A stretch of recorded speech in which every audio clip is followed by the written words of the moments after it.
All right, we back. We back. Today we're going to be covering a few things here. Kind of piggybacking off of what we were doing last night. A lot of new news, a lot of information, a lot of interesting topics that I want to go over that kind of been like on the top of mind. Today we had a lot of meetings. Did an interview today with a magazine to talk about my product that I released here with collaboration with the Conair Babyliss company. For those of you that don't know who I am, my name is Chris Basio. I'm an entrepreneur and businessman. Started out as a barber behind a chair, worked on my skill sets, and just kept trying to grow, man. And I grew in the business side of the barbering industry. I own 10 barbershops. Then I started a YouTube channel focused on barbering, created businesses because of that. And not just businesses within the barbering industry, but I own an accounting firm with over 300 clients and 24 employees. I have a portfolio of businesses that I've helped scale, that I've invested in, one of them being Florida Finest Customs, an amazing American-made business that I'll show you guys later on the live stream as well. And I've developed innovative patented products as well. So this is one of our products that we released recently. It's a trimmer, and it's probably the top-selling trimmer right now in the market, man. It's beautiful. Very proud of it. We also have the clipper. I don't have it on me right now. This was in my bag because I use it to trim myself. So I'm pretty knowledgeable when it comes to developing products, manufacturing, importing, exporting, trade, working with China, working with other countries as well, but also manufacturing here in the States. So I like to follow what's going on in the world. I like to follow what's going on in culture. And this is the type of content that I consume on a day-to-day basis because it affects my life, my family, and my kids. And so I'm gonna watch this stuff anyways. I figure I might as well live stream watching it so that I can learn. And I'll give you guys my 2 cents. You guys take it for what it's worth. I'm not somebody with a degree, but I have experience, and I've actually built multi-million-dollar businesses as a young entrepreneur who started from nothing. And so with that being said, man, let's go ahead and get started on all the stuff that I wanted to kind of cover today. Shout out to everybody who's in here. If you're in here and you're commenting, I appreciate it. I'll definitely be keeping up with the comments as well. And I'd love to get y'all's feedback throughout this live stream if you have any. All right, man, let's go ahead and get into the notes that I have for you guys prepared today. I wasn't really sure where I wanted to start, but I wanted to start, I guess, with the tariff stuff. Again, I know it's a topic that is probably the hottest topic in the world right now because it's affecting the world right now the most. And so let's go ahead and start with this video. We're gonna start with this whole idea that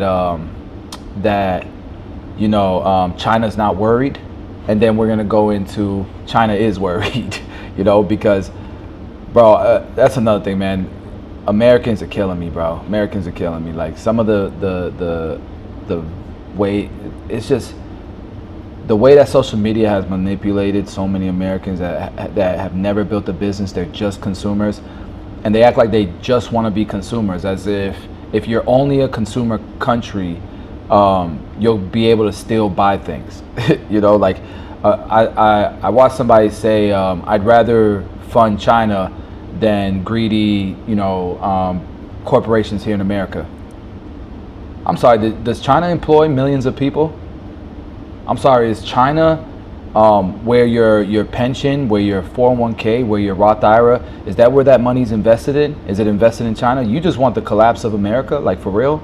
All right, anyways, whether you agree with our politics or not, the last thing you want to do is support a country that does, like, it's just crazy. And then the whole sneak diss and luxury brands, I went over that last night. That's stupid as well. So, but anyways, let's go ahead and check out this video, this clip, I should say. That these trade issues will hurt the lives of everyday people living in China. No. It won't hurt the lives of everyday people living in China. 威胁和讹诈不是同中方打交道的正确方式。如果美方执意打关税战、贸易战，中方必将奉陪到底。美国那些 Those American goods that have been tariffed, we can always replace them with Chinese-made goods. On Chinese social media, users Let's hear that again. And you know, these are the citizens that are getting fed a bunch of propaganda as well, right? 赔到底。美国那些 Those American goods that have been tariffed, we can always replace them with Chinese-made goods. I mean, nobody's denying that, you know. Tube Lurker, I agree. I'm not getting any views, but that's not why I'm doing it. I've already covered that. I would do this anyways because I have real businesses and a real life, you know. So I'm just live streaming what I'd be doing anyways. But do you hear this? You know, that's not very honest. I don't like it. I don't think the issue is that Chinese people are going to be losing out on American products. It's American consumerism that they're going to be missing out on. On Chinese social media, users rally around the government's reactions. One person posting, "Fight to the end, never compromise." Another saying, "We do not fear any unreasonable threats." But some others have a more sober view. 不管对于美国来说，或者对于中国来说， Whether for the US or China, once the tariffs get raised, it will be the people of both countries who end up paying. Exactly. Do you worry that these trade issues will hurt the lives of everyday people living in China? No. 施压、威胁和讹诈不是同中方打交道的正确方式。如果美方执意打关税战、贸易战，中方必将奉陪到底。美国那些 Those American goods that have been tariffed, we can always replace them with Chinese-made goods. On Chinese social media, users rally around the government's reactions. One person posting, "Fight to the end, never compromise." Another saying, "We do not fear any unreasonable threats." But some others have a more sober view. 不管对于美国来说，或者对于中国来说， Whether for the US or China, once the tariffs get raised, it will be the people of both countries who end up paying. Do you worry that these trade issues will hurt the lives of everyday people living in China? No. 施压、威胁和讹诈不是同中方打交道的正确方式。如果美方执意打关税战、贸易战，中方必将奉陪到底。 I agree, Zach. Those American goods that have been tariffed, we can always replace them with Chinese. All right, I'm listening to the same thing over again. Just realized. I agree with you on that. Yeah, New Media, send me an email, man.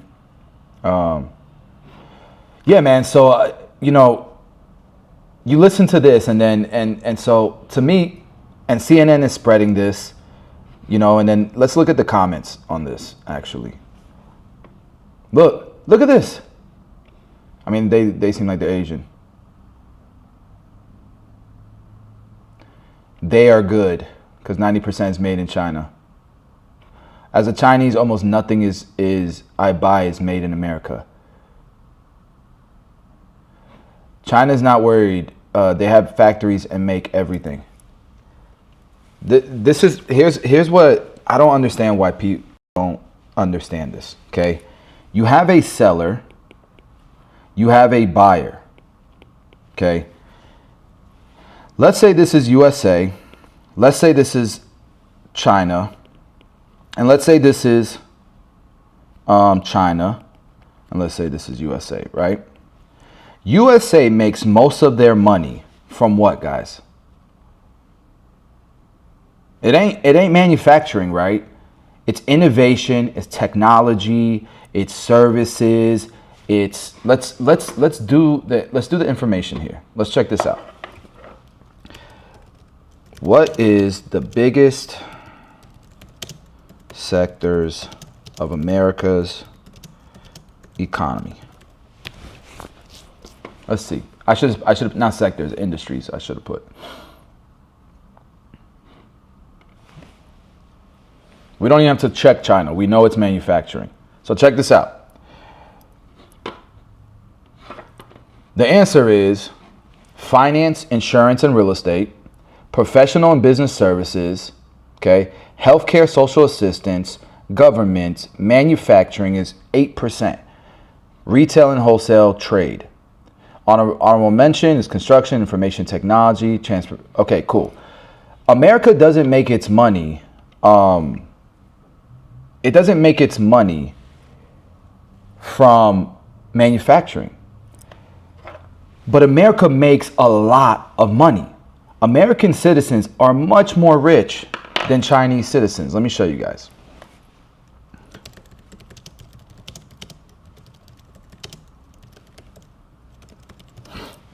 Although they have much bigger population,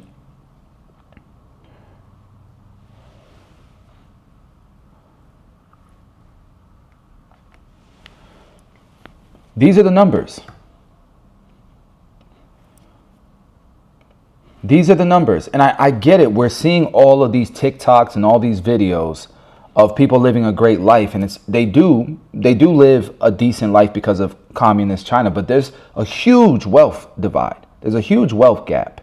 And what you're seeing a lot of times are not the average person in China. Look at these incomes. You want to see the average income in America?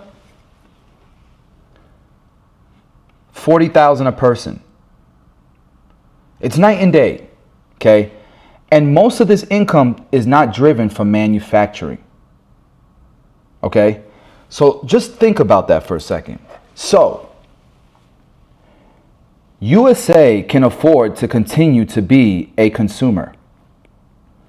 China is not a big consumer because even if I sold this product right here into China,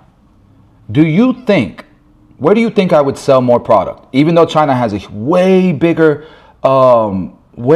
population. This product is $189. It is a trimmer. In America, pretty much anyone can afford this.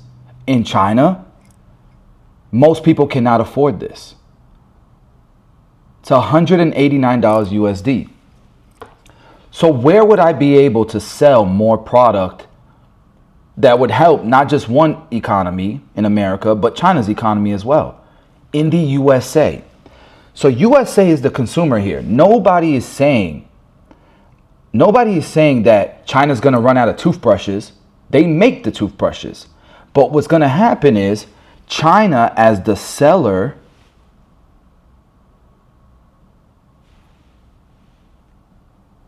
they're not going to have a buyer. America does not need to import into China because America doesn't sell a lot into China. So America can still consume in other countries like Turkey, like Taiwan, like in India, Europe, Canada, Mexico. It can consume everywhere else in the world. Can China do that? Maybe, but they're going to have to replace the USA. And regardless of what anyone says, that's going to be difficult to do. The USA is 25% of the world's GDP. And so to say that China is not going to be affected by these tariffs is insane. I don't know how that isn't common sense to people. They're going to be all right. They make everything. But a seller needs a buyer, and a buyer needs a seller. What's more important? The buyer or the seller? You need both. You need both. And without a buyer, what you going to sell? You're literally just going to have shit. Nobody wants a bunch of shit. When you live in a world where the only thing that matters is being able to have the bare necessities, you're going to get bare necessities. Because factories aren't going to be creating innovation just because if there's no buyers. But yeah, everybody in China will have the bare necessities because they have the factories to make it. But no innovation is going to be made. Okay? This phone is not important when there's no buyers.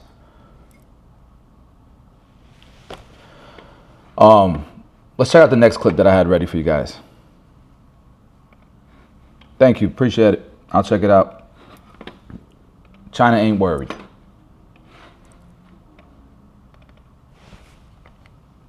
East Asian nations, and these are, I guess you could describe them as the China plus one nations. is that if China finds itself too cut off from the U.S. with 54% tariffs to export there, right, is going to turn its attention to Southeast Asia and bring to bear a lot of the industrial overcapacity, which you would have to agree China is burdened with right now, and could lead to literally dumping or flooding of Chinese products into Southeast Asia, which probably wouldn't be very welcome.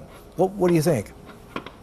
Well, fortunately, the United States is not the totality of the whole world. China has been pushing for more engagement with the global South in particular, as well as the rest of the world. Now that EU is under pressure from Washington, hopefully China and EU can better improve their relations. China, Africa, China, Latin America, China, ASEAN, of course. I think we all need to figure out a way which trading partner is more predictable, more reliable, and in the longer term, more constructive with each other. Which trading partners really show respect for each other and engage with each other if there is any problem and solve the problem in peace and negotiation rather than manhandling everyone in the world or the rest of the world. So I think China and the rest of the world really need to engage with each other to come up with some coordination against this kind of massive trade and tariff wars from the United States. You hear that? First off, we Guys, haven't had a chance to talk. Who's going to replace U.S. consumerism? I mean, the poorest people in America are at the freaking bus stop rocking Louis Vuitton belts. The poorest people in America have iPhones. The poorest people in America have flat screen TVs and PlayStation 5s. It's stupid. It's bad priorities, but that's the truth. I mean, y'all not gonna deny that, right? Who's gonna replace U.S. consumerism? India? Have y'all seen India? No offense, they have a huge population, but all jokes aside, we have to be honest here. This is obvious propaganda, and everybody's eating it up. We need these partnerships, but America's going to be straight. My only concern is the pain. It's the pain of change, and there's so many Americans that are like entitled, and they're not going to be able to go through this pain of change. It's going to be a lot. Right. And so I was sharing these two clips to show you guys another side of China. And this is the side that I know.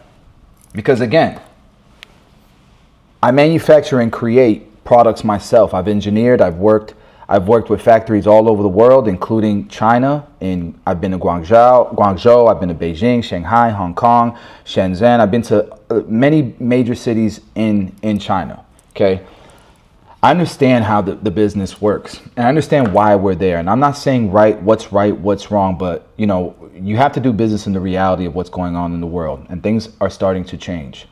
But nonetheless, I know for a fact when factories are hurting, when containers on these cargo ships, when trade is at a halt, and when that happens, it affects these factories. And who owns these factories? Chinese citizens. And who works in these factories? Chinese citizens. And so how are they making money if they're sitting at home because they have no work? But it's okay. They'll be fine because they can make their own trimmers. You think they care about trimmers when they ain't making no money? Make that make sense. So let's check out this I wanted you guys to see this video. I thought this was funny. Hold on. I thought this was funny. Just to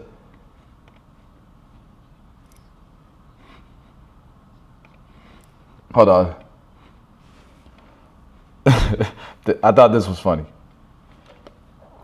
China.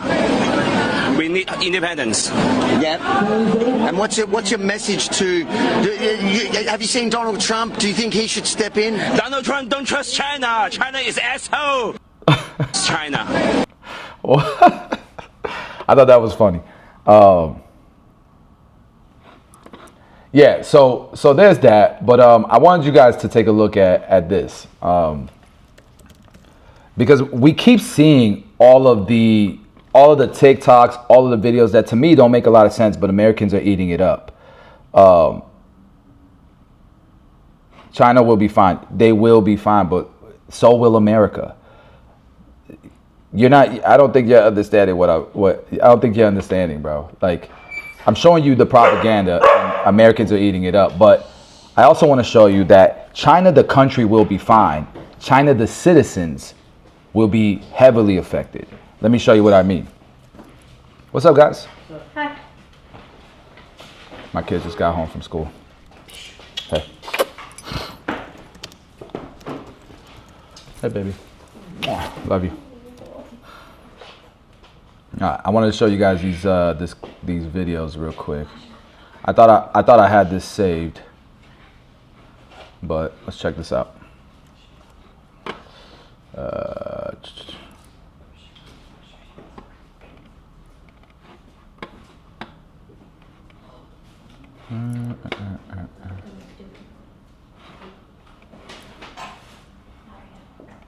All right, here we go. Sorry, guys. I'm going to get to it. Look at this. I want you guys to take a look at this. The US-China trade war has kicked off. Just look at these containers piling up on the docks. These are all waiting to be exported. This footage was taken on April 11 by a Douyin user in Zhejiang at a local port. It's not just Zhejiang. In recent days, major export hubs along China's coast, including Guangdong, Shanghai, and even Hong Kong, have seen freight operations come to a near standstill. Ports in these areas are now filled. Where's the TikToks on this, guys? With containers waiting to be shipped. The 145%. I know for a fact there are major companies that have halted these shipments because they're praying and hoping that something happens in the next month or so where these tariffs are dropped, because not even the biggest corporations can afford this 145% increase. You know, people talk about, it only cost, let's say it cost Nike for $150. It cost them $50 to make the shoes. Everybody's like, damn, that's a price hike, blah, blah, blah. Okay. Sure, it cost China $25 to make the shoe, or $30 to make the shoe, let's say, right? Damn, price hike $100, right? But people don't talk about the cost of research and development, the engineers, the designers, all the money that they spend to make you even care about the brand. You guys love when LeBron's wearing his Nikes, right?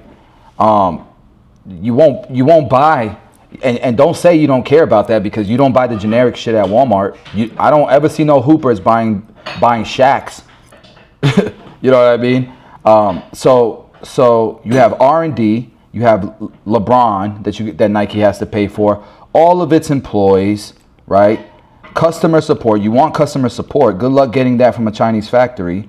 Okay. You want warranty, right? You want all of these things that a brand keeps, right? And so really the cost for all of this, for this company, they're lucky if they see a 20% profit at the end of the day. And so 20% on $150 is $30, which still equates to billions because they sell so many products. But when you have a tariff of 145% on a product, there goes all of the profits. And this is why you see this scenario right here. But people are acting like they're getting scammed from Nike because they don't understand how businesses work. Okay?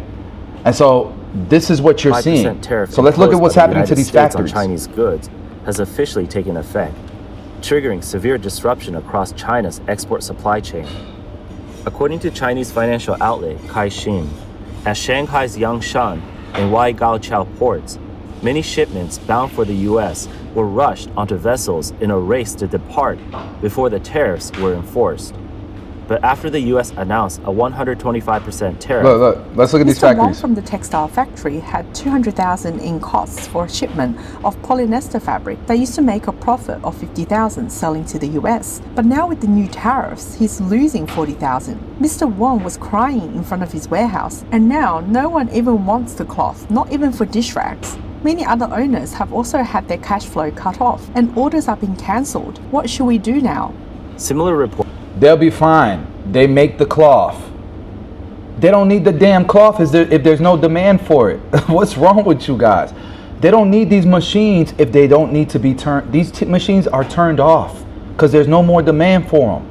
Are there there's 100% there's factories that have a small customer base in America, don't get me wrong. But America is still their biggest customer. Reports are coming in from across China.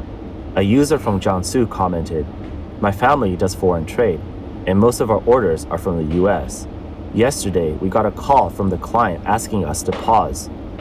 Another user from Guangdong commented, "Clients exporting to the US have almost all canceled the orders, and they're not even keeping the deposits." An employee from a foreign trade factory in Zhejiang commented and said, "Our company's exports are mainly to the US. Now the clients urgently asked us to stop. As for the goods still on the sea, if they're cleared by May 27, we'll still face a 54% tariff. We can't verify the accuracy of this grace period, but it shows how desperate these struggles foreign trade businesses are for any possible relief." A business owner running an automotive parts processing factory in Guangdong expresses helplessness in a video. 这关税一涨，厂子直接变养老。 Once the tariffs went up, the factory turned into a retirement home. This time last year, the machines were deafening. Now, not even rats come around. 2 million yuan worth of goods are stacked up like mountains, and no one wants them, not even for free. The workers sit outside in the sun all day, and I'm paying their basic wages. So I think you guys get the point. Look, people can say what they want to, but it's the people of both countries, and people try to conflate the two. Our governments are different than the people. So when I say that Chinese people and American people are being affected negatively by this, I'm not talking about the Chinese government and the American government. Both governments are going to be fine regardless. They're not the ones that are going to take the most pain from this. Okay, but you got propaganda and Americans eating it up. And what kills me is how many Americans are rooting for China. It's sickening, bro. And they don't understand that. I had somebody comment on one of my videos earlier. He said, I'm not gonna lie, as long as I'm not paying these extra costs for American brands, I'm always gonna buy from China. And then I'm thinking to myself, like, cool.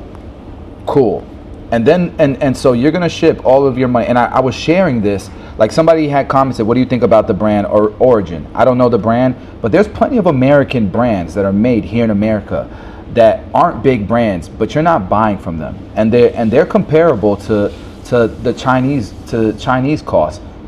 You know, like there's plenty of those, but nobody buys them because it's not cool enough. There's not enough clout, right? But the thing is that when Americans say they're never going to buy American, they're going to buy Chinese because it's cheaper, and then the moment that this is the American that only buys from China, okay, all their money is going there and it's staying there, and then they're in the USA and its economy is shrinking, and because the economy is shrinking, jobs are lost, unemployment goes up, affordability across the board goes down, inflation skyrockets, this guy loses his job. Now, instead of being able to afford products in China, you can't even afford milk. Tell me how stupid Americans are, bro. Anyways, so yeah, I wanted to start off with that and share that topic. But I completely agree with manufacturing, and so I want to share this with you guys that are on here. That I've manufactured all over the world, and I still manufacture. We import from Turkey, we import from China, we import from the Middle East on some products, but we also make a lot of product in America. A lot of my products for Tomb 45 are made in Florida and in California. And then this company in my portfolio, this company manufactures in America. Now, don't get me wrong, we do have components that we have to import from other countries, but for the most part, I want to show you this because this is a badass story. All right, this is a story of a Cuban immigrant young man who moved to the States, and he started customizing semi trucks, right? He started doing it here, and we built a friendship with him, me and my business partner, because his warehouse was next to ours, and he started off in a small little warehouse. At the time, we had like 6,000 or 7,000 square feet, but he was like in a small one, like 1,000 square feet, or even less than that, probably like 700. But he was custom building these trucks, and then my business partner was telling him that we could help him because we know how to source the CNC machines, all the machines you need to create your own products, because we had to go and learn it ourselves for our own company. And so we invested in his business, and we sourced all the machinery that he needed to start his own factory. And then we started making all of the products that he was using to customize the semi trucks, right? And since he was already making those parts for the custom trucks, we decided to start making the products. And so you can buy all the products that he uses to customize these trucks right here at Florida Finest Customs. Don't mind the website, I designed it and it looks like crap, but this company went from doing a few $100,000 a year to millions of dollars a year, and it's all made here in America. This is the website, FloridaFinestCustoms.com, FloridaFinestCustoms.com. And all of these products are made here in the USA. Now, there's certain little components, like we don't obviously make LEDs or lithium ion batteries. We do have to source those. But everything else, I would say like 90% of the parts we make. And so I wanted to show you guys, this is in Tampa Bay, this is where I live, what's possible. You can start off small, but little by little, you can create your own manufacturing. And so I wanted to show this to you guys as inspiration of what's possible. Okay, check it out.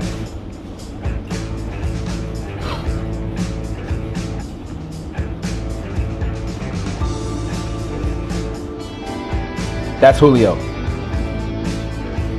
So this is Julio. This is the guy I was telling you guys what we got about. Going on is we're moving in to the new shop. We went from 5,000 square feet to 7,000 square feet. So we're gonna be a little bit bigger now. I really love the lighting that we got on this new shop. You guys can see everything is lit up. Right now what we got going on is we're moving in all the CNC machines that we got. We already got one laser in, the little laser. We're missing another laser. And also we're gonna have a CNC router going on this corner. Back there, we're gonna have the two press brakes that we have, the big boys. On this side, we're planning to have the material, so pretty much we'll be able to stack it, and all this section right here, we'll be able to just go with the forklift. Over here, we're planning to have the leather, paintworks, and the welders on the other side. Pretty much we are still trying to organize everything. Not a lot of space because we got a lot of stuff, but stay tuned so you'll be able to see how the shop looks like once we're finished. And all of these things he's explaining about, he didn't know about. He learned it little by little as he was building the business. We all learned it together, and then he started to hire the team that he needed to do. So in the beginning, he was just customizing trucks, and then he started, and maybe it was just the interior, and then he started learning how to customize the exterior with bumpers and chrome and lighting and all of that. And then from there, he learned how to make the parts, and he might have just started with interior, with the leather work, and then he started with the metal work, and then he started with the paint and all of that stuff. And little by little, he built little sections and verticals within the company, and we started to source the machines needed to do it and to be able to do it at mass production.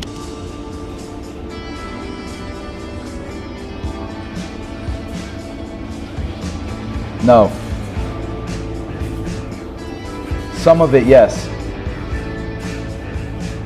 With the rapid evolution of AI, do you think truck driving will go to autonomous? Some of it, yes. I have a Tesla semi-truck pre-ordered. So I got an idea of how it works, but you're still gonna need truck drivers, just not as many.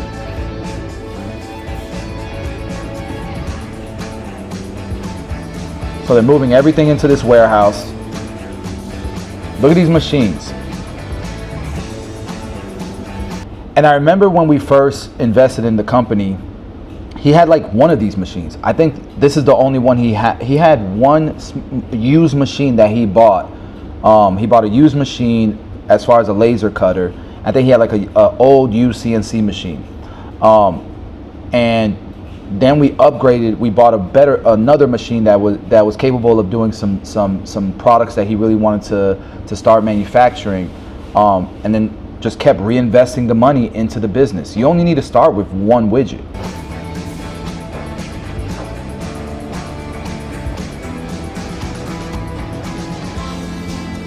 Look at that machine, y'all.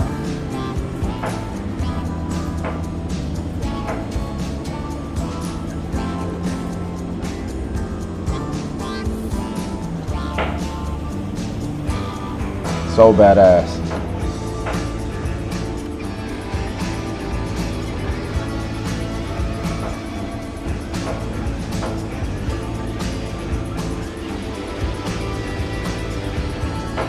This is the equivalent of the American dream right here. A guy can come to this country legally and create a business and build wealth and provide jobs and create jobs and bring value to this country. Look at the beautiful trucks that they build, that they work on.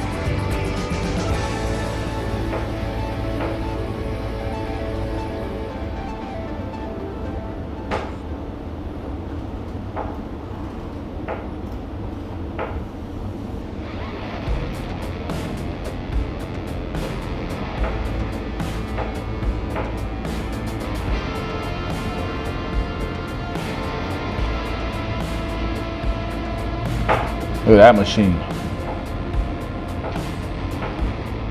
What do you guys think about me going over there and vlogging it and just interviewing him?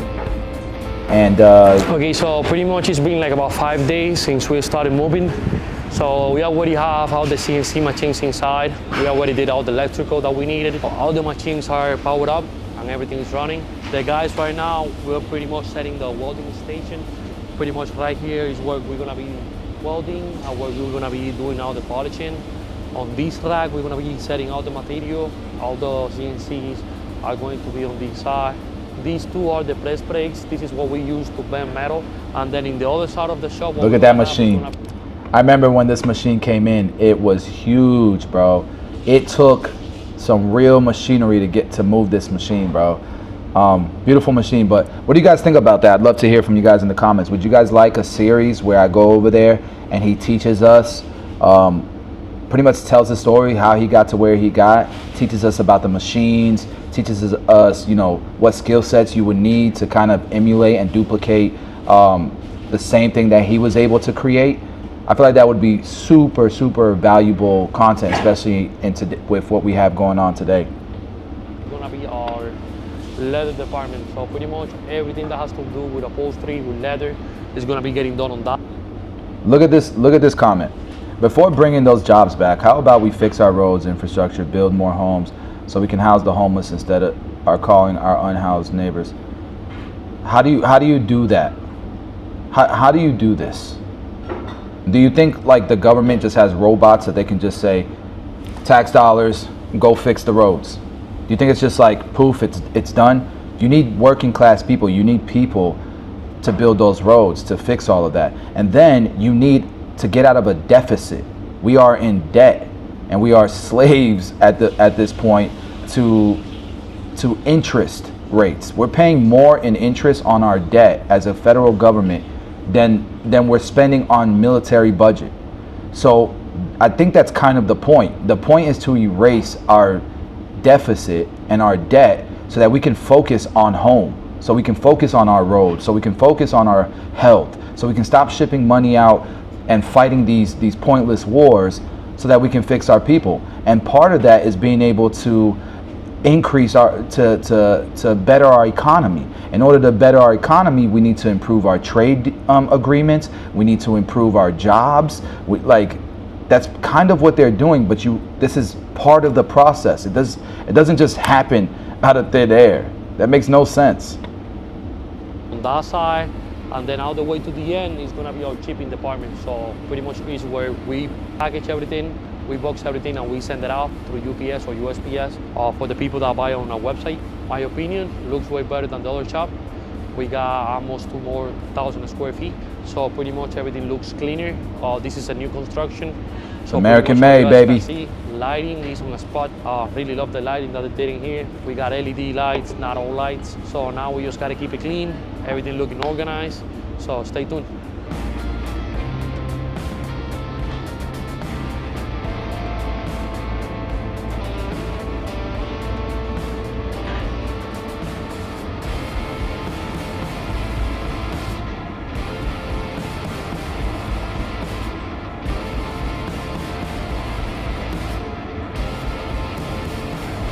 Coming together, brother.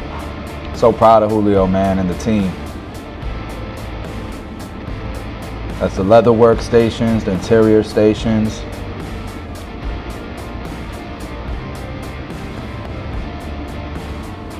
All of those parts they manufacture themselves. They create bumpers, all made in-house.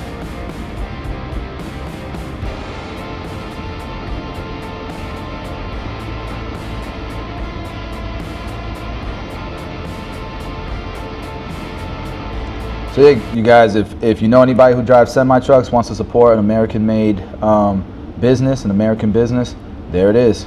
There's the information. So I'm super proud of these guys. I want to show that off, man, to show you guys what's possible. So let me know if you guys want me to do that series where I'll go over there and I'll interview Julio, because his story needs to be heard, especially in this time, during these times. You know, at the very least, it's got to be inspiring, right? So cool. We're gonna kind of change paces here, kind of cover something different other than China. I wanted to talk about I want to learn about what's going on with, you know, what happened to that LSU football player. I think it's a really sad story, and I haven't gotten to check it out. And I saw that podcast Nightcap with Ocho Cinco and Shannon Sharp. They covered it, so I figured they'll probably cover it better than I'll be able to research it. So let's tap into this episode, man, of this young man Kyren Lacy and the tragedy, not just the tragic passing of him, but you know, all parties involved, the families involved and the victims involved. So just a sad story, man. You never know what tomorrow has in store for you, bro. Bit of sad news. Former LSU wide receiver passed away in an apparent suicide in his car last night. Following Lacy's passing, his lawyer issued a statement that I'm going to read. Kyren was scheduled to have his matter heard before a grand jury tomorrow, wherein we were very confident the evidence, after being fully collected and reviewed, would lead to a declination of charges. From the very beginning, this so-called investigation took on the appearance of an overzealous targeted effort, what can only be described as a witch hunt, fueled by who Kyren was and the public profile he carried. The decision by the investigating agency to charge him at all, in our view, was not only unjustified, it was disturbing. Imperative to understand that the Lafarouche Parish District Attorney to this day has not formally charged Kyren. Kyren was a young man with immense promise, and he was crushed under the weight of the irresponsible and prejudiced process. The negative barrage on social media, the circulation of his mugshot by nearly every news outlet rather than the standard photo, the recent civil lawsuit filed against him and that named other defendant who mysteriously wasn't charged with a crime, only him, and the overall tone of the coverage painted a deeply biased picture before he ever had his chance to defend himself. There was never a presumption of innocence, which is exemplified by the NFL pulling his draft card over the mere accusation without affording him the slightest chance to defend himself. The pressure and the perception likely became unbearable. Let us be absolutely clear. This is far from over. We will be demanding a full review and transparent review of how this investigation was conducted and why. Those responsible for this gross miscarriage of justice must and will be held accountable. But it's sad, man. That's sad. I don't want to get into the details of everything going on. But, you know, young bull taking his life with having so much to live for is sad. I wish he understood. He was going to be a draft pick, right? Wasn't he going to be a pretty high draft pick? And had to let the process played out, Ocho. But like his attorney said, that the weight and the pressure. We talked about this, Ocho, and people tried to beat me up. And I said I didn't want to beat the young man up too bad. What he did was wrong, and if he's wrong, he gets go to trial. But now, Ocho, it's no longer innocent until proven guilty. You're guilty until proven innocent. Right. The reason why I didn't beat him up for the speeding, and this is what I said. I said, guys, I've gotten stopped. I got stopped twice. I was going 108 in a 55. I was going 92. I got 2 tickets in a matter of 3 minutes. I said, I understand. Nothing happened. But I say, as an athlete, we sometimes believe that we're immune to something bad happen until it happens. I promise you, the young man, when he was driving that night, he did not expect, he did not intend, he didn't think that something like this could go wrong. And we never do until it does, Ocho. Nobody gets in. I don't believe people get into their vehicle and speed 70. Now, if he's trying to evade the cops, people are trying to evade the cops, yes. But I think, you know, you get into a car, you travel at a high rate of speed, we're not thinking that front tire or the back tire could blow out. We don't think like that. We don't think somebody could all of a sudden pull out in front of us or somebody switch lanes. We don't think that. We think we're impervious to anything that could possibly happen. But I said, what happened? A man tragically lost his life. And the person that was responsible is going to have their day in court, and they're going to have to be held accountable to whatever that may be. If he goes through the process, this is why I can't get upset, Ocho. If somebody goes in today's time, somebody goes through the process, and 12 men and women find him not guilty, or he has a judge verdict. I mean, what am I supposed to do? I think sometimes people take what we say and they don't listen to the what we're trying to say, Ocho. I said him driving at a high rate of speed, him not stopping. Sometimes, Ocho, I mean, they get you when you fail to render aid. Yeah, so, and they're not wrong for getting you for that, right? Shannon Sharp, you should probably say that, you know. Hopefully he does when I continue to play this video. What they're saying, so my understanding is that Lacy was driving recklessly, he was speeding, and he caused a chain reaction crash. And he caused the crash, and so they labeled it a hit and run because he fled the scene. He didn't try to help at all. Well, that's messed up, man. I be driving on the highway here, and there's young guys in you know, these Hellcats and these Lamborghinis, and you know, they driving like crazy. Even these motorcycles cutting you off, and you got to be careful because they might make you steer off the road, and you got your family in the car. Whenever people do that, it pisses me off. It makes me want to catch up to them and beat their ass, to be honest with you. But in this particular situation, it did cause a chain reaction accident, and somebody died. And this man got arrested, and he was released on bail at $150,000 bail. And hey, Elijah, while you're here, when you start driving, Papi, if you ever get into a car accident or you ever cause anything, you always pull over and try to help, and you call the police. You hear me? All right.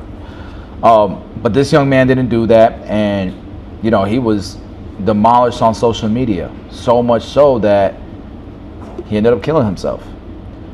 That's my understanding of the story, and it's just sad. Sometimes, and this is a guy that was going to go to the NFL. if you to just stop, had the whole world in front of him. Call 911 yourself, as opposed to leaving the scene. Leaving the scene of an accident, failure to render aid, travel, so forth and so on. We don't need to get into the technicalities of it, you know. Yeah. But this young man is gone. Yep. Gone. And sad. Although he didn't think it was a way out, Ocho, because sometimes people just want to end the. Absolutely, there was a way out, right? Like Shannon's probably going to say this. Absolutely, there was a way out. He should have stopped. He should have done the right thing. He probably would have done a few years in jail still, and like he probably would have had to suffer consequences. But life is much more precious than what social media thinks of you, and playing football. I'm sorry, it's much more precious. I played basketball in college, and I didn't make it a living, but I make just as much as a lot of professional athletes. And I was able to do that by adding value in other ways, because you're more than just an athlete, bro. Like, for all these young men, you're more than whatever you think you are. You're capable of so much more. So just because you have failures and you make mistakes doesn't mean you're defined by that. And there's so many people that are examples of that. So, it's so sad, man, that, somebody didn't tap his shoulder or hug him before, he took his own life, man. Get out of the pain. But what he felt, what he did, is he left more pain, because he left his mom and his dad and his siblings, if he has those, uncles and aunts. Yes, Imagine the pain that they're in. Yes, sir. He's trying to relieve his pain, and he caused so much more pain on so many more people. My heart breaks for the gentleman that lost his life months ago. My heart breaks. My heart breaks for this young man's family, because their answers they're never going to be able to get an answer to. The questions. And it's sad on both sides. I don't know what's going to come. Maybe they could. I don't know, Ocho. I just know this is. There's two tragedies now. Because 5-6 months ago, a gentleman lost his life. And last night, a young man lost his life. Man, imagine being this young man's mother. Like, it's sad, the 78-year-old man, that's somebody's father, grandfather, and that's tragic. But I'm pretty sure the family of that man did not want to see a 22-year-old NFL prospect take his own life either, And imagine being that young man's mother. Like, your son, depending on what your background is, you're so proud of your son. You seeing him on television, seeing him be successful and have such a bright future ahead of him, and just like that, because of a poor decision, it's just that quick, man. Unbelievable. I can't even imagine, man. So now we have two tragedies, two families dealing with loss unexpectedly, tragically. I pray for both families that God somehow give them the strength, the courage, and the understanding to deal with this, because it's not easy. Death is never easy. Never, ever easy. And the younger the individual, the harder it is to deal with. Because, Ocho, when we growing up, we young, we thought only old people die. I didn't see a whole lot of young people die. We thought old people, you get to be 70, 80, 90 years old, but now we see that's not the case. Ocho look like he about to shed a tear. That's why you can't be upset because death does not discriminate. He'll knock on the young, he'll knock on the rich, he'll knock on the poor. And when he has that appointment, it's the one appointment that you'll never be able to reschedule. Life is precious, man. You got to take that appointment when it's your time. And the thing is, we don't know when it is our time.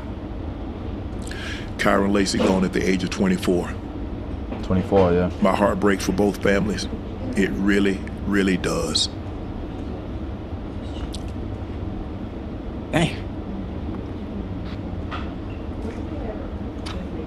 Yeah. Ocho got a big heart, bro.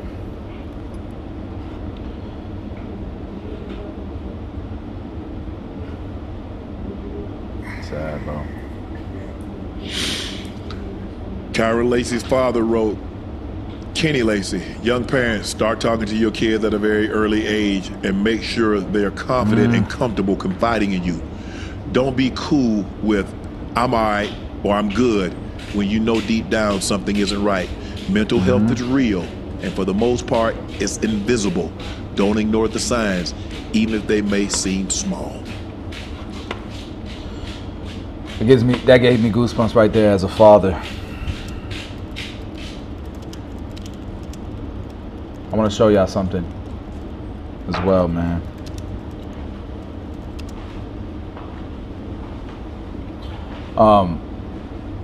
I saw an article that popped up, and I'm going to show it to you here. There's a study, you know, that most male suicides in the U.S., they show no link to mental health issues. People, like, most of the time, you will never know if somebody is depressed, is fighting demons in their head. You know, we're really good at hiding this stuff. So you should always be talking to your loved ones, to your significant other and your children, and having an open door policy and making them feel like you could talk to them. I pray that my kids, you know, would come to me and feel that way, you know. And so there was another I was on Facebook and I saw this as well. I want to show you guys, based on pretty much on the same topic here. So this was a post that I believe was shared. Yeah. Oh my goodness, you're gonna do this to me right now, Facebook? All right, here it is. I'm not sure who this was from, but I think it was his agent. Kyren was a young man with immense promise and was crushed under the weight of an irresponsible and prejudiced process. The negative barrage on social media, the circulation of his mugshot by nearly every news outlet, rather than a standard photo. The media's going to do whatever they can for clicks. They don't care about this young man's life. Rather than a standard photo. The recent civil lawsuit filed against him that named another defendant who mysteriously wasn't charged with a crime, only him, and the overall tone of coverage painted a deeply biased picture before he ever had a chance to defend himself. There was never presumption of innocence, which was exemplified by the NFL pulling his draft card. Yeah, this is what Shannon was reading. And I guess that was taxing on the young man. It's just sad. Super, super sad. So prayers to this young man's family, to the victims' families. This is something that they'll never get over. Like, when you lose somebody, you think about them almost every day, you know, all the time, constantly, forever. So it's hard, man. Man. Cool. Next topic I want to cover here is, you know, everybody's talking about tariffs and stuff, and there's a young man that was in the comments here. He's got a lot of opinions. We're worrying about the wrong things. We should be worried about our own roads, things like that. Well, let's talk about that. Let's talk about some solutions here, because I know the last administration didn't really have a lot of solutions here. And I also realized that a lot of Americans have no idea how much they pay in taxes. And I know this because I own an accounting firm, and our clients have no idea. And when they start making decent money and they learn how much they owe in taxes, how much they pay in taxes, then all of a sudden we care about where the money's going. And then when we learn where the money's going, we get upset. And we don't trust our government anymore. And then we look at what other countries are doing. Let's look at what countries have no federal tax.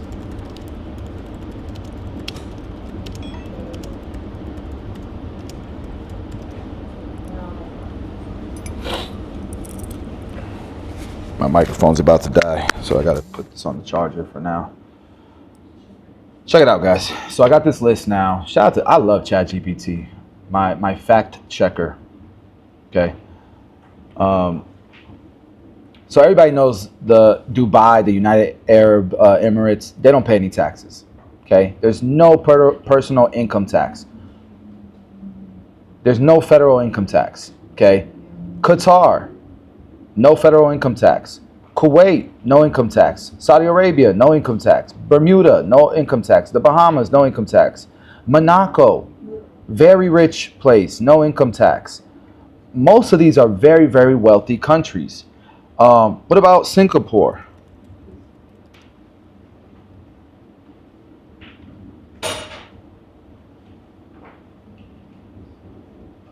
They do, but it's one of the most income tax friendly places in the world. The highest income earners are taxed at the most 22%. Where if you're in the UK, if you're in Europe, if you're in a lot of these Western countries that are supposed to be super democratic, Canada, you're paying 50% more or more in taxes. A lot of people don't realize that. So how are these places, how do they pay no income tax? Because these countries aren't 25% of the world's GDP like America is, right? Let's take a look at this. Oil and natural resource revenues. I mean, America has that, but we want to shut it down. We want to, our politicians, the last election, they wanted to outsource all of that. Corporate and business taxes. You know, and a lot of what I've learned too is a lot of corporations, they're good with a flat tax. VATs. Think about the VATs that Europe charges. It is difficult for me to sell into Europe because of the VATs that they charge on top of this.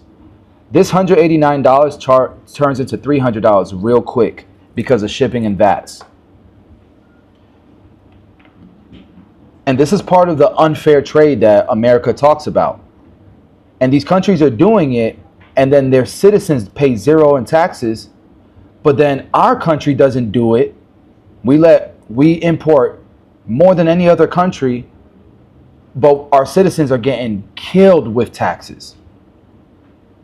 But we want our roads, we want all these things, we want a better economy, we want better jobs, we want higher pay. But then we don't want our country to do reciprocal taxes and tariffs and stuff.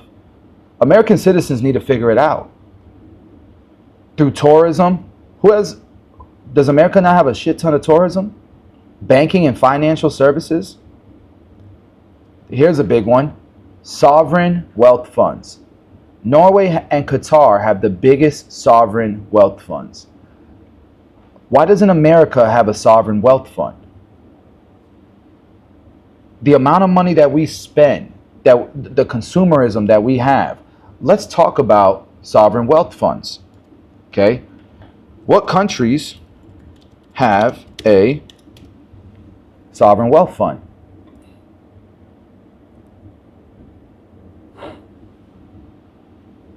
Check this out. Norway. China. Oh, China has a sovereign wealth fund. Abu Dhabi. Saudi Arabia. Singapore, Kuwait, Qatar, Hong Kong. All of these super wealthy countries. South Korea, Russia. Why doesn't America have one? And that's part of Donald Trump's plan, but Americans are mad. They're pissed off about that? That's unfair? That's just corporate greed? All of these things that people are painting. And so let's watch this video that's about sovereign wealth funds, and let's get educated on this. Because I have my opinion, but my opinion could change. My opinion can changes all the time because I'm constantly consuming information and doing research because I need to. It affects my life, and it affects your life too, guys. So let's check this out. We're going to monetize the asset side of the U.S. balance sheet for the American people. President Trump's executive order for a U.S. And so, by the way, remember all these Americans that were pissed off about banning TikTok and all these things and forcing TikTok to sell to America? Americans were mad about that. The whole idea was to use a sovereign wealth fund, an American one, to purchase TikTok and then use the revenues to subsidize the tax dollars that we're burdened of as American citizens. Why is that a bad deal? Why are Americans of all people mad about stuff like that? I would love a sovereign wealth fund to buy TikTok. Man, lower my tax bill. All right, let's continue watching this. U.S. sovereign wealth fund will require the country to raise trillions of dollars, and fast. The biggest sovereign wealth fund in the world is Norway's, worth $1.8 trillion. It's run by Nikolai Tangen. We have invested in 9,000 companies around the world. I'm sorry to pause this, but I gotta show love where love is due. In decline, say he's not a barber, but he bought my clipper for self-grooming. Thank you, bro. Means a lot. Means a lot. Means a lot, man. 1.5% of all the equities in the world. I think you need money to set it up. I don't think it makes sense to borrow money to set it up. It's mostly countries that run a surplus, that have excess cash to spend, that don't need to deficit finance or debt issue to finance their deficits. Mark Cabana is the head of U.S. rate strategy at Bank. Wait a second. You can't have a deficit and have a sovereign wealth fund because you have to have a surplus. So the first thing that Trump is trying to do is eliminate our deficit. We are in a lot of debt, and part of it is because we've been overspending. We've been helping all of these other countries who tariff us, who have all these taxes and all these things.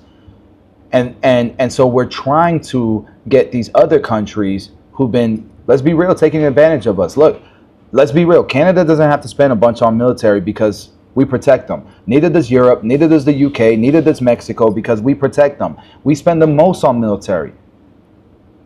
I remember one time the Philippines was talking about, yo, we will attack Canada if they don't take these ships that they sent over here, these trash ships. I don't know if you guys remember that. The audacity. Canada would literally be conquered tomorrow, bro, if it wasn't for America being right here. But part of our burden, why we get taxed so much in America, and we have these healthcare issues, we have these roads issues that everybody wants to complain about, the school issues that everybody wants to complain about. Part of that reason is because our deficit. So we have to get rid of the deficit in order to be able to create a sovereign wealth fund like every other rich country. Why don't we have that? And you got Americans that are against it. Well, if you got a better idea, let's figure out, because the last party that was in office, they didn't have a better plan. And people will say things like, yeah, but the deficit, you know, Trump's plan has a deficit, has we're going to spend more. Sometimes you have to spend more in order to save more. Right? So imagine you're a company and you need a specific machine that's going to be more efficient, and it's going to help you produce more profits and have less expenses. And then in a year or 2 or 3 years, it'll be balanced out. That would mean we would have to spend more this year to get that machine. And then in 3 to 5 years, it pays itself off and we're out of that deficit. It's common sense. But you have bad actors and you have media who don't care about America for some reason as citizens, that want to paint a whole different narrative and make people think that, you know, this is, you know, like that's when I was listening to Stephen A. Smith and Mark Cuban's interview, and this is the stuff that they were saying. You know, oh, it's not working. We're going into more deficit. His plan is more spending. Bro, you're not being in good faith, because you know, as an entrepreneur of all people, Mark Cuban, you know you got to spend some money in order. You got to invest some money to get a return. All right, let's continue watching this. I'm sorry I keep cutting it off. I get a lot of complaints about that. Bank of America.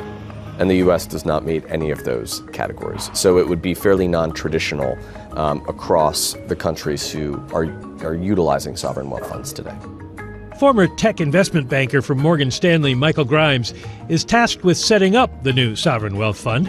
One of the administration's suggestions to raise the money needed is by monetizing the country's balance sheet. So, what is on that balance sheet? Well, the Treasury Secretary has talked about this, certainly said that the current administration does want to try and monetize the balance sheet to use all available financial resources.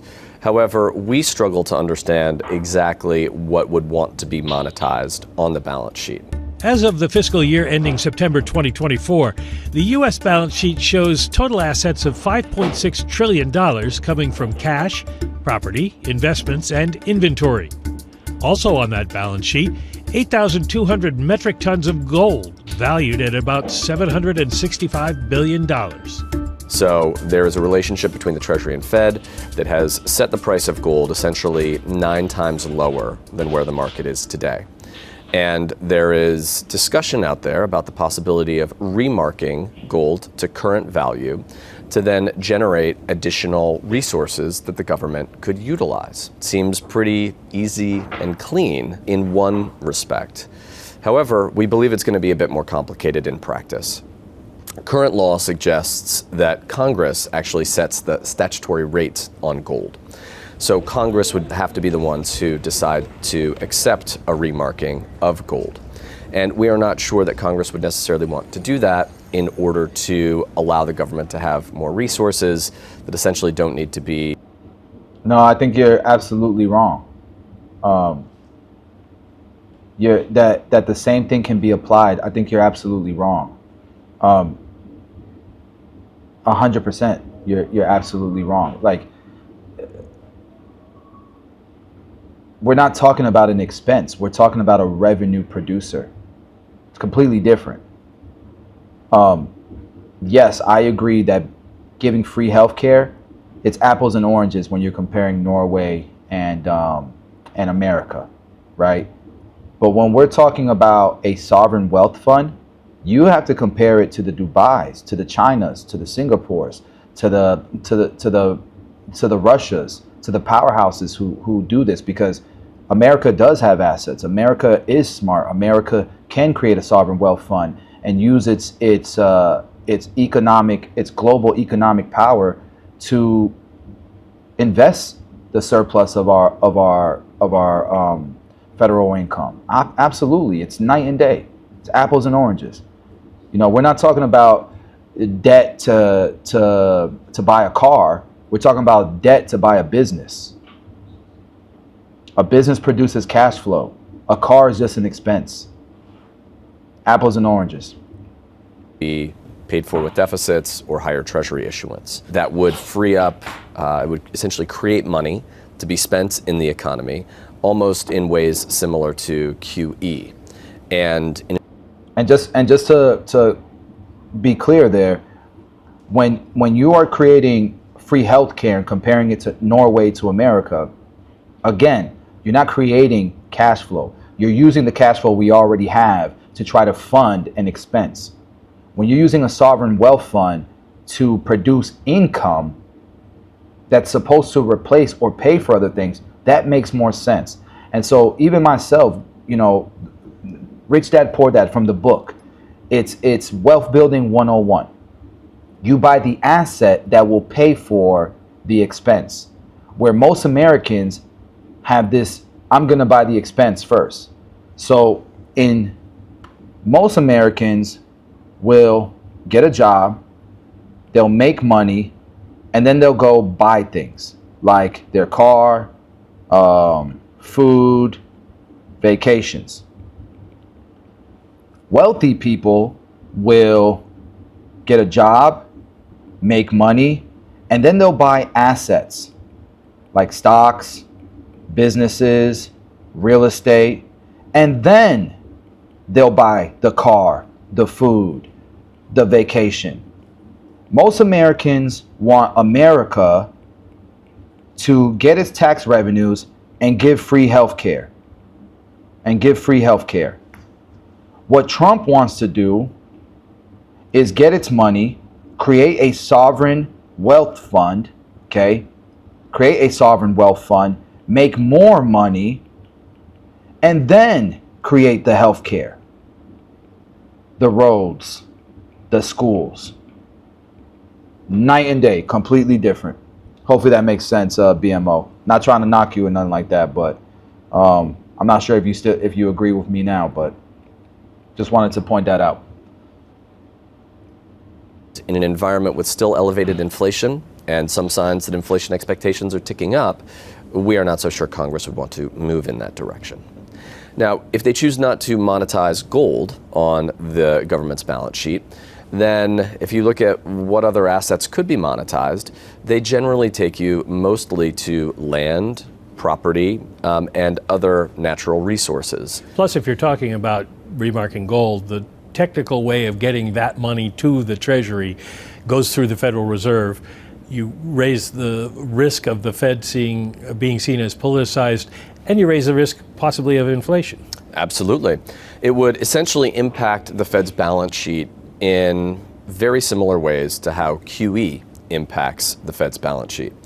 However, in contrast to QE, you would have the asset that's changing not be securities holdings on the asset side of the Fed's balance sheet, but you would have it be gold that is increasing. And then if gold does increase, then other liabilities on the Fed's balance sheet would naturally need to grow. Those would presumably be commercial bank reserves, cash that commercial banks hold, or cash in money markets in the overnight reverse repo facility.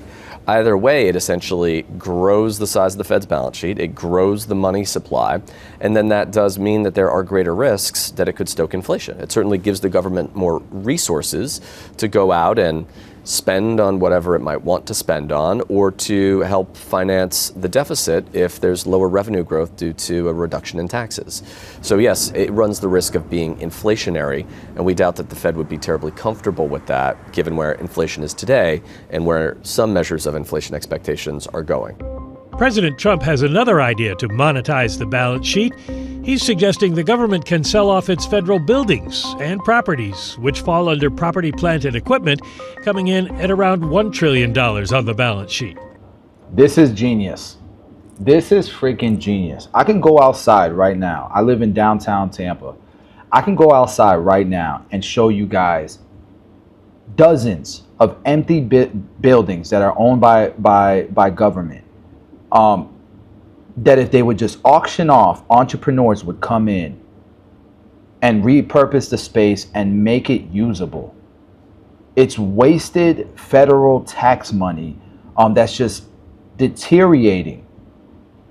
And then and what happens is these buildings sit there, they look like shit, and then the buildings around it lose value because nobody wants that ugly ass building next to their home or their building, and then it sits there for years and deteriorates even worse, and it loses even more value. So then our tax dollars, that the profits we could have made from selling that, diminish, and then the entrepreneur has to come in and spend even more money to fix the building. Dude, sell that shit off. Let entrepreneurs, let American people take these buildings and make them beautiful again. You know, we were talking about homeless. You know, let me pull this comment up. Before bringing those jobs back, how about we fix our roads and infrastructure, build more homes so we can house the homeless instead of calling on.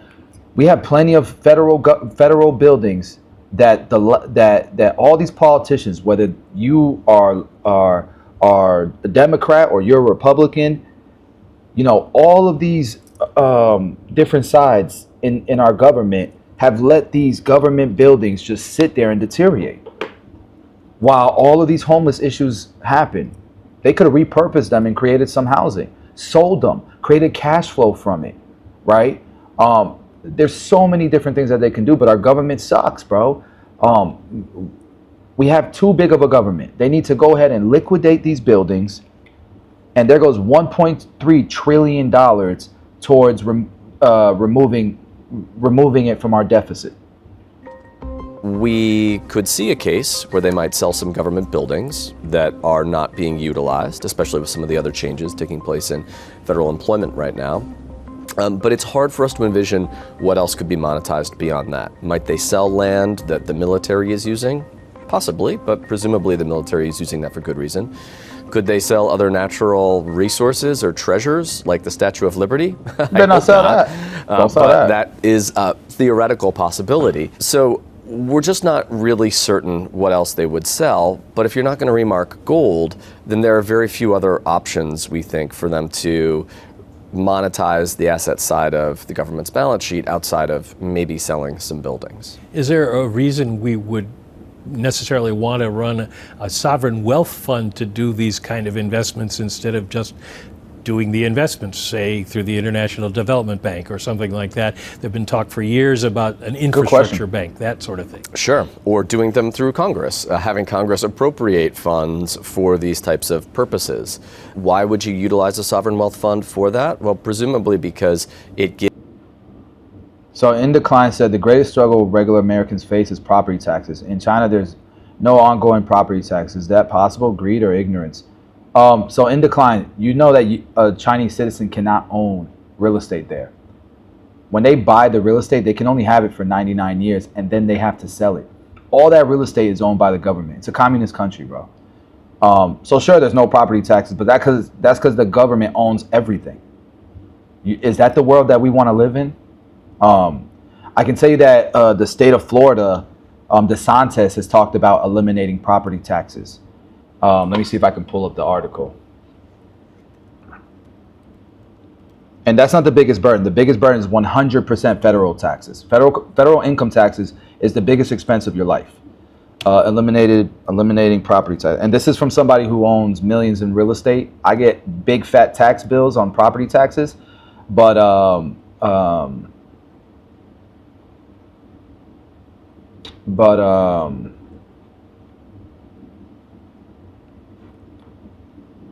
it's far less than my federal income tax bill. I'll tell you that much. So check this out. This is the governor of Florida. He's proposing eliminated property taxes. So we have no state income tax in Florida. And now he's talking about eliminating property taxes. Part of it is because of the same reasons why other countries don't pay taxes. We looked at the list. It's tourism and resources, that other ways that the state can create revenues. Florida has a big tourist attraction, you know, and so that subsidizes a lot of it. And there's other ways that it does it as well, but this is on the this is definitely a interesting endeavor if they can pull it off. People are afraid of it, but it seems like it's possible. There's politicians that think it's possible. Great question. It gives the individuals who are overseeing the sovereign wealth fund more flexibility as to where investments can be made. And presumably it would be done in a way that does not require as much congressional authorization or potentially oversight. So it's just a more degrees of flexibility, I think, for those who would be overseeing that fund. Salar Garamani is a professor at Penn State University who's done some research on what a U.S. sovereign wealth fund would mean for the U.S. Well, the sovereign wealth funds we hear about all have wealth. They come from locations where there is mineral wealth or something that adds to the treasury. The U.S. has a big deficit. We don't have sovereign wealth at this point. Yeah, it's interesting. There have been very, very few. In fact, there may not have been any sovereign wealth funds that were not created by some sort of a surplus. And as you just noted. Here's the thing, though. The U.S. is the world's currency. We print the money. We have a deficit and we have a national debt and no surplus. There might be creative ways to gather assets and put it into the portfolio of a sovereign wealth fund. But again, I would venture out and underline that word creative. So it may not be intuitive, but I think there are ways.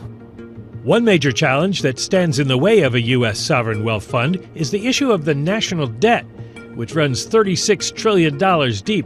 One of the concerns about the proposed U.S. sovereign wealth fund is that is it the most efficient way to address the specific reasons for the creation of the sovereign wealth fund. For instance, if the reason is to be infrastructure spending, Congress has already allocated billions of dollars toward, trillions of dollars in fact, toward infrastructure spending. So yeah, there's a concern that creating a brand new bureaucracy to answer whatever the question might be, whether it's potential Social Security shortfalls down the road, whether it's infrastructure projects, would it make sense to divert the attention from paying for those specific projects and going through a brand new bureaucracy to address those issues? But there might be some benefits to a potential U.S. sovereign wealth fund. Ideally, if the long-term interests, financial interests of the United States is the primary concern and not so much driving geopolitical interests, and that can have legitimacy too.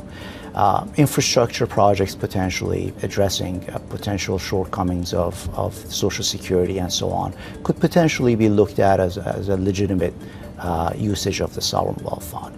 However, there could also be the possibility that the sovereign wealth fund's primary purpose is not so much the long-term financial interests and the financial outcomes of the fund itself, but being in line with some other national interests, whether it's related to foreign policy or whatever else the case might be. Where could a fund like that invest? Would it work to have it invest in the U.S., or would it need to go overseas to avoid conflicts of interest? There are sovereign wealth funds that are created with specific legal mandates of asset allocation strategies and even the asset classes in which they can invest. Norwegian legal mandate, for instance, for the Norwegian Sovereign Wealth Fund is as specific as saying that no more than 5% of the fund's assets can be invested in asset class X. And there are also percentages specifically designed around areas of geography. So ideally, there should be a legal mandate, transparently discussed, that limits, that puts at least constraints on what the sovereign wealth fund can invest in. Ideally, a good sovereign wealth fund would be diversified across geographies, across asset classes, across even external asset managers, which is something that many sovereign wealth funds employ. The idea of a sovereign wealth fund is not new to the 20 U.S. states that have sovereign wealth funds, including Alaska. It's a way for Alaskans to Florida has one too. You guys saw, right? Store their non-renewable resources, we need a especially federal oil, one. mining, minerals, etc. And so in 1976, the state legislature sent to the people of Alaska a constitutional resolution to constitutionalize the concept of a permanent fund in our Constitution. And that was successful. The permanent fund was born in 76. 1980, the permanent fund dividend came into being. This is all as a result of oil that was discovered in Alaska and some really, really smart people that had a lot of foresight. The fear was that we would spend all of our oil money and we wouldn't have anything for future generations. What the permanent fund does is it captures the royalties of oil and minerals and puts them into a constitutionally protected fund. That fund is called a corpus. It is invested into equities, private and public equities, real estate, etc. And the idea is to continually grow the fund so that over time we'll have a fund that can help future generations of Alaskans. At the same time, paying out a dividend every year to current Alaskans. About 640,000 Alaskans will receive a dividend this coming year. Yeah, so this is what Trump is trying to do on a federal level, which I love. Let's see how much that fund pays Alaskan citizens. Guys, I just got a thumbs down. If y'all could help with the YouTube algorithm, hit a thumbs up for me, man. Let's drown out that thumbs down. Let's see. How much do Alaskans receive from their state's fund? You know, I don't know if Hawaii has one, but they need one. You know, all the tourism that they get. Check it out, guys. So this is the answer here. Look at this. So $1,300 per eligible resident. Would that not help, guys? Would that not help on a federal level if we had a sovereign wealth fund? Even if it was $1,300, you know how we were talking about, I think it was Andrew Yang, he was running on this whole idea of a universal, I forget what he was calling it, but some like every American should get like a $500 check. Well, if we had a sovereign wealth fund, who knows what this number could be? And that would really subsidize our economy and our tax burdens. So that's cool. The highest payout ever was $32.84 in 2022. So it ranges every year from $1,000 to $1,600 a month. Just because it's a good idea for his state, that doesn't mean Governor Dunleavy sees a similar path forward for the federal sovereign wealth fund. I don't know if it makes sense to borrow money to put into the fund, but I think what the federal government can do is something similar to what Alaska's done, and that is royalties on federal lands, whether it's oil, whether it's gas, possibly timber, mining. Any income that's produced on federal lands could actually have some of that go into a permanent fund and grow a permanent fund just like Alaska has. So especially when you're looking at non-renewable resources, oil and gas, it may make sense. And there is a lot of federal land. There are a lot of offshore leases, onshore leases potentially. And so, it is something to think about. We're proud of the permanent fund because once again, we know that we have saved a considerable amount of money for future generations. In today's video, we are covering what are the Trump. I love the idea of that sovereign wealth fund. I don't know how Americans aren't eating that up, why that's not getting more attention, but it deserves more attention. And I think that if more people knew about that, we'd be more open-minded to figuring out how we can get rid of that deficit that we're in. So Leo the Bar said, don't understand why people be hating on you. A lot of hate, bro. A lot of hate. It's all good. It's all good. So yeah, man. What do you guys think about that sovereign wealth fund?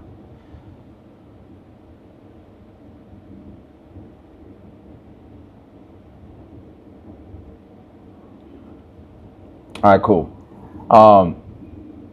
Man, I got a lot of topics here that I want to cover. You guys want to check out the next three that I'm looking at checking out is Miami scam culture, because we were just talking about this the other day. It's a lot of times I feel like it's a facade, but I guess Anton Daniels, I've been a long time supporter of his channel. He had recently talked about Miami culture, what Miami's like, and I was just I was in Canada and I was smoking cigars with some amazing, business entrepreneurs and influencers within the barbering industry. And we were just talking about different places to live, and they were talking about Miami. So that was a topic that I wanted to look at. Another one I want to look at is what will new manufacturing look like in the USA? Because everybody's talking about moving manufacturing to the US and that Americans don't want those jobs. But we also know that most of those jobs will be engineering jobs. Because most of the work will be done by automation, by robots, right?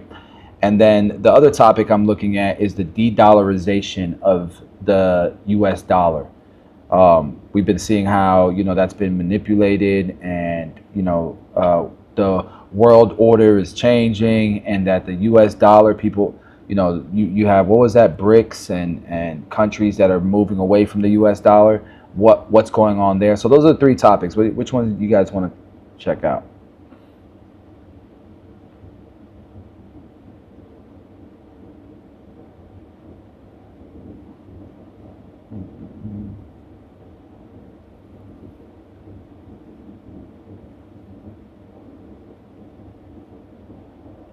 I think Anton's video is short, so maybe we look at that one.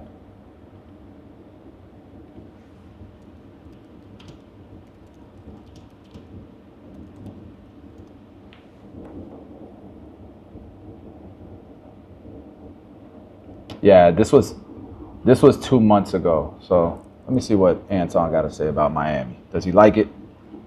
I live in Tampa. I love Tampa, though. This is Anton from AntonDaniels.com. I appreciate you guys for continuing to rock with me. Look, that's the bar over there.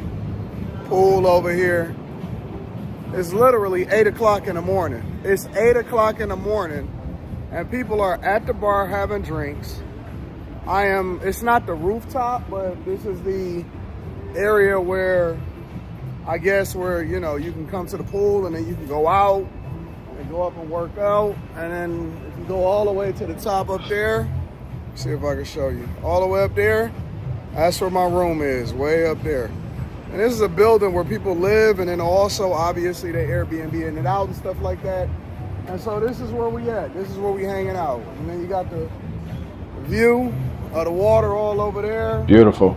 It's all over there, right? And I think that's... I got similar views behind me, but that building looks like a similar building that they're going to be putting next to this one. Because if you saw the pool, it has a really big screen there. That's fire. Bayside, if you ever been here to Miami, Bayside is where the Ferris wheel at and all of that stuff. Yep, Bayside. I don't even know why I didn't see that. Port of Miami going that way. And then you can head over to Miami Beach when you go over there. This is not a real place, bro. Obviously, the Miami Heat play right there. Jimmy. Bro, literally how my place looks like. Right here is the Amalie Arena where the Lightning play. Like, right here, I can walk to it. Butler got traded over to the Golden State Warriors for Andrew Wiggins, I believe. It's crazy. Every time I visit this place, I have to level set, all right? And I don't know why people say that it's not places inside of the United States of America. That's absolutely awesome. There are places inside of the United States of America that is phenomenal. And people a lot of times feel like they got to go overseas in order to get a different experience or whatever. It's February, right? 80 degrees back home, which I love home and I can't wait to get back home because I love my studio and I love my life back home that I built for myself. Back home, they had to close the schools yesterday and the day before because today is Saturday morning. Or I'm sorry, look at me. I didn't forget what days of the week it is. It's Friday. It is Friday. I got to do the Millionaire Morning Show today. And that's the only reason why I realized that it's Friday.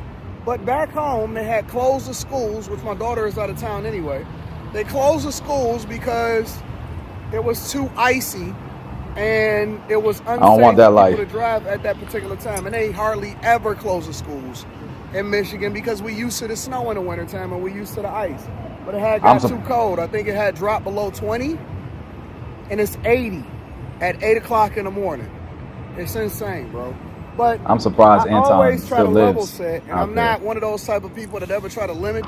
My family and I, we're from New York, and I still want to have like a vacation home in New York City and all that, but that's not going to be home base. I can't do that weather, bro. I always try to level set, and I try to let Rita know because kind of too late Rita for that, Leo. believes that this is home. And Rita's mine because we've spent winters here, and I've lived here for 4 months in portions. And Rita's mind, this is home.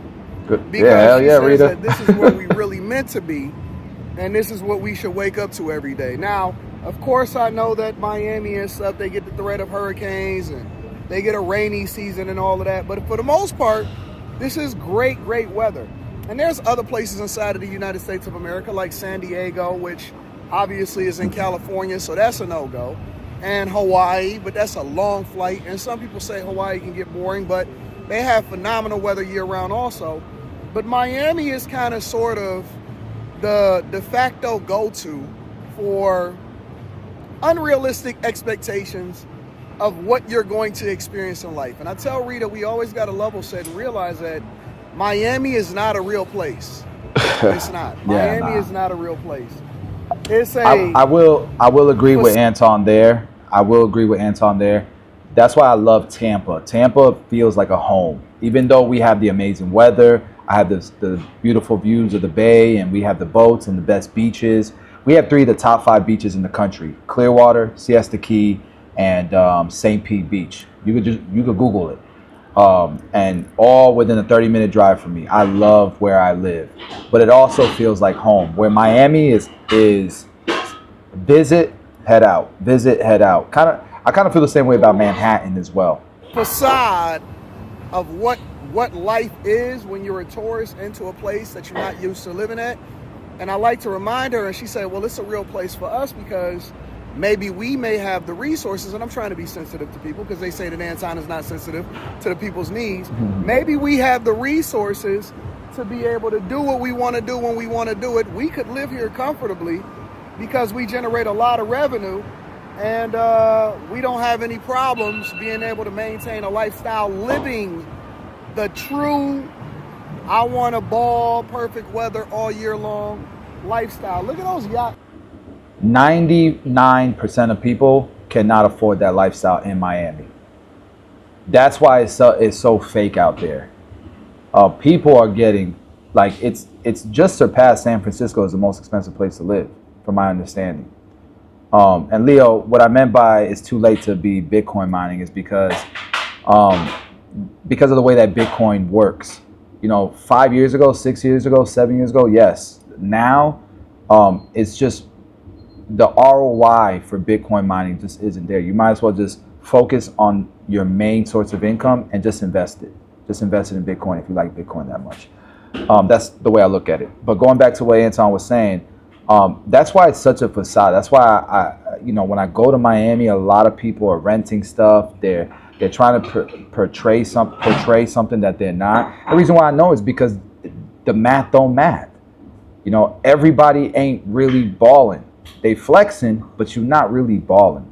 It's only a select few of people. I mean, I feel like in Miami, you got to make $100,000 a month to live the lifestyle that these people be acting like they live in. And we all know that is like top 1% money. Yachts over there. I don't have yacht money though. You know what I'm saying? And that is 1% of the 1% money. Yacht money is the 1% of the 1% money. I don't have yacht money to be. Oh, Destin's another one. Destin's gorgeous. I have a pretty decent, comfortable life. You know what I'm saying? And if you're a bag chaser, make sure y'all tap into the Patreon. Link is in the description as well as pinned to the top of the chat. You are familiar with my finances. You familiar with how much money that I make.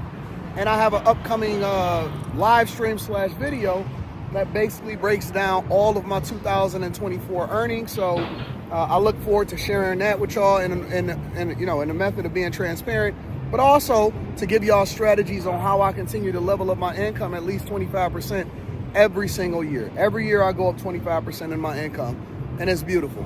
But it's not a real place because, I'm the type of person that likes to travel to the other parts. And I would say that the overwhelming majority of Miami people, they don't live like this. They are still building buildings. They still got construction all around me up there and stuff like that. They don't live like this. This ain't normal. I would venture to say that more than 95, 96, 97, 98% of the people that live here, they live in these small hut-like houses that have bars on the windows and they look like clay, like they made out of clay. You know what I'm saying? It's similar to what you experience when you go over to like Jamaica or Ochos Rios or one of these third world countries and you actually go to see where the people live at, that work at the hotels, that work at the ports, that work at all of these places that you tourists visit or work at the resorts and all of that stuff. Most Miami people, if you look at their lifestyle and you look at where they live at and stuff like that, it's not a real thing. It ain't this. It ain't the pool over there that got the screen up there, and then you come out in the morning and you sitting there sipping mimosas and you working. Yeah, that right there. People live there. That's how my spot is. That's why I do love high-rise living. I got kids, and so next year we'll be buying a house. But I enjoyed living here for a couple of years, and we'll probably come back to this when my kids are out of the nest. You know what I mean? But that's literally resort living every single day. And when I come home from vacation, I'll be excited to come home. Like I feel like I've been able to build a great lifestyle here in Tampa by living in the Water Street area. But James is talking about how Destin gets cold. Yeah, because it's up north in Florida. We joke, us Floridians joke around. We say anything above Ocala and Orlando, that's South Georgia. That is not Florida. Anything below Orlando, that's Florida. Because even Destin gets really, really cold. But here in Tampa, you can pretty much go into the beach all year round. We have cold fronts, and it does get cold here as well. But most of the time, like, it's good. Like, it was 90 degrees here when I left last week to go to Calgary, Canada. It snowed in Calgary while I was there. Complete night and day. And I know Detroit is like that too. Poolside and we just hanging out. This ain't life. So, you know, people often at times they'll come here to Miami and then they'll expect to have this. Oh man, I'm gonna come here and I'm gonna move here. No. You're gonna have a worse experience here than you did where you came from, because it costs way more to live here, even as a regular person, than it does where you come from. Let me say that again. It's gonna be worse for you here. This is a great place to visit for most people, but this is a playground. Will, let's go. For rich Let's go, people. Will. This is the Dubai of America. Now, I know that that's a stretch, but I'm telling you, listen to what I'm saying. Miami is the Dubai of America. Okay. In Dubai, they have a working class that probably has to travel further outside of the city in order to exist. And then they got the rest of them, which includes the sheiks or whatever y'all want to call them, the people that actually got money over there. And then the visitors like you and me that come over there and experience it the way that they want to sell it to us. You know what I'm saying? The UAE, that type of thing. Over here, it's a similar thing, just on a much smaller scale. You got the people that got the yachts and they own Star Island and Jupiter and all of this other stuff. Mm-hmm. And then people that live in these high rises, most of these high rises Palm is Beach, Airbnbs Jupiter, and places that's being rented Naples, out. big so money. they're investors that, you know, get people, they rent them out to people or whatever, like hotels. You got the people that make an egregious amount of money that has multiple different homes that stay here and experience Miami, or people that live here and they make an egregious amount. I would say probably well over $1 million a year to truly be able to experience this place the way that you want to. What did I say? Said about 100,000 a month. Pretty much in line with what Anton's saying. About $1 million a year you're gonna need to really live like you like people be acting like they live on social media in Miami, and we all know that's only 1% of people, and most 1%ers are not on social media flexing, bro. We know that. And then you got everybody else that's hustling and bustling that never come out and see this. They don't go out to Miami Beach. They don't go out and experience all of this. They not in the tourist destinations. They not hanging out.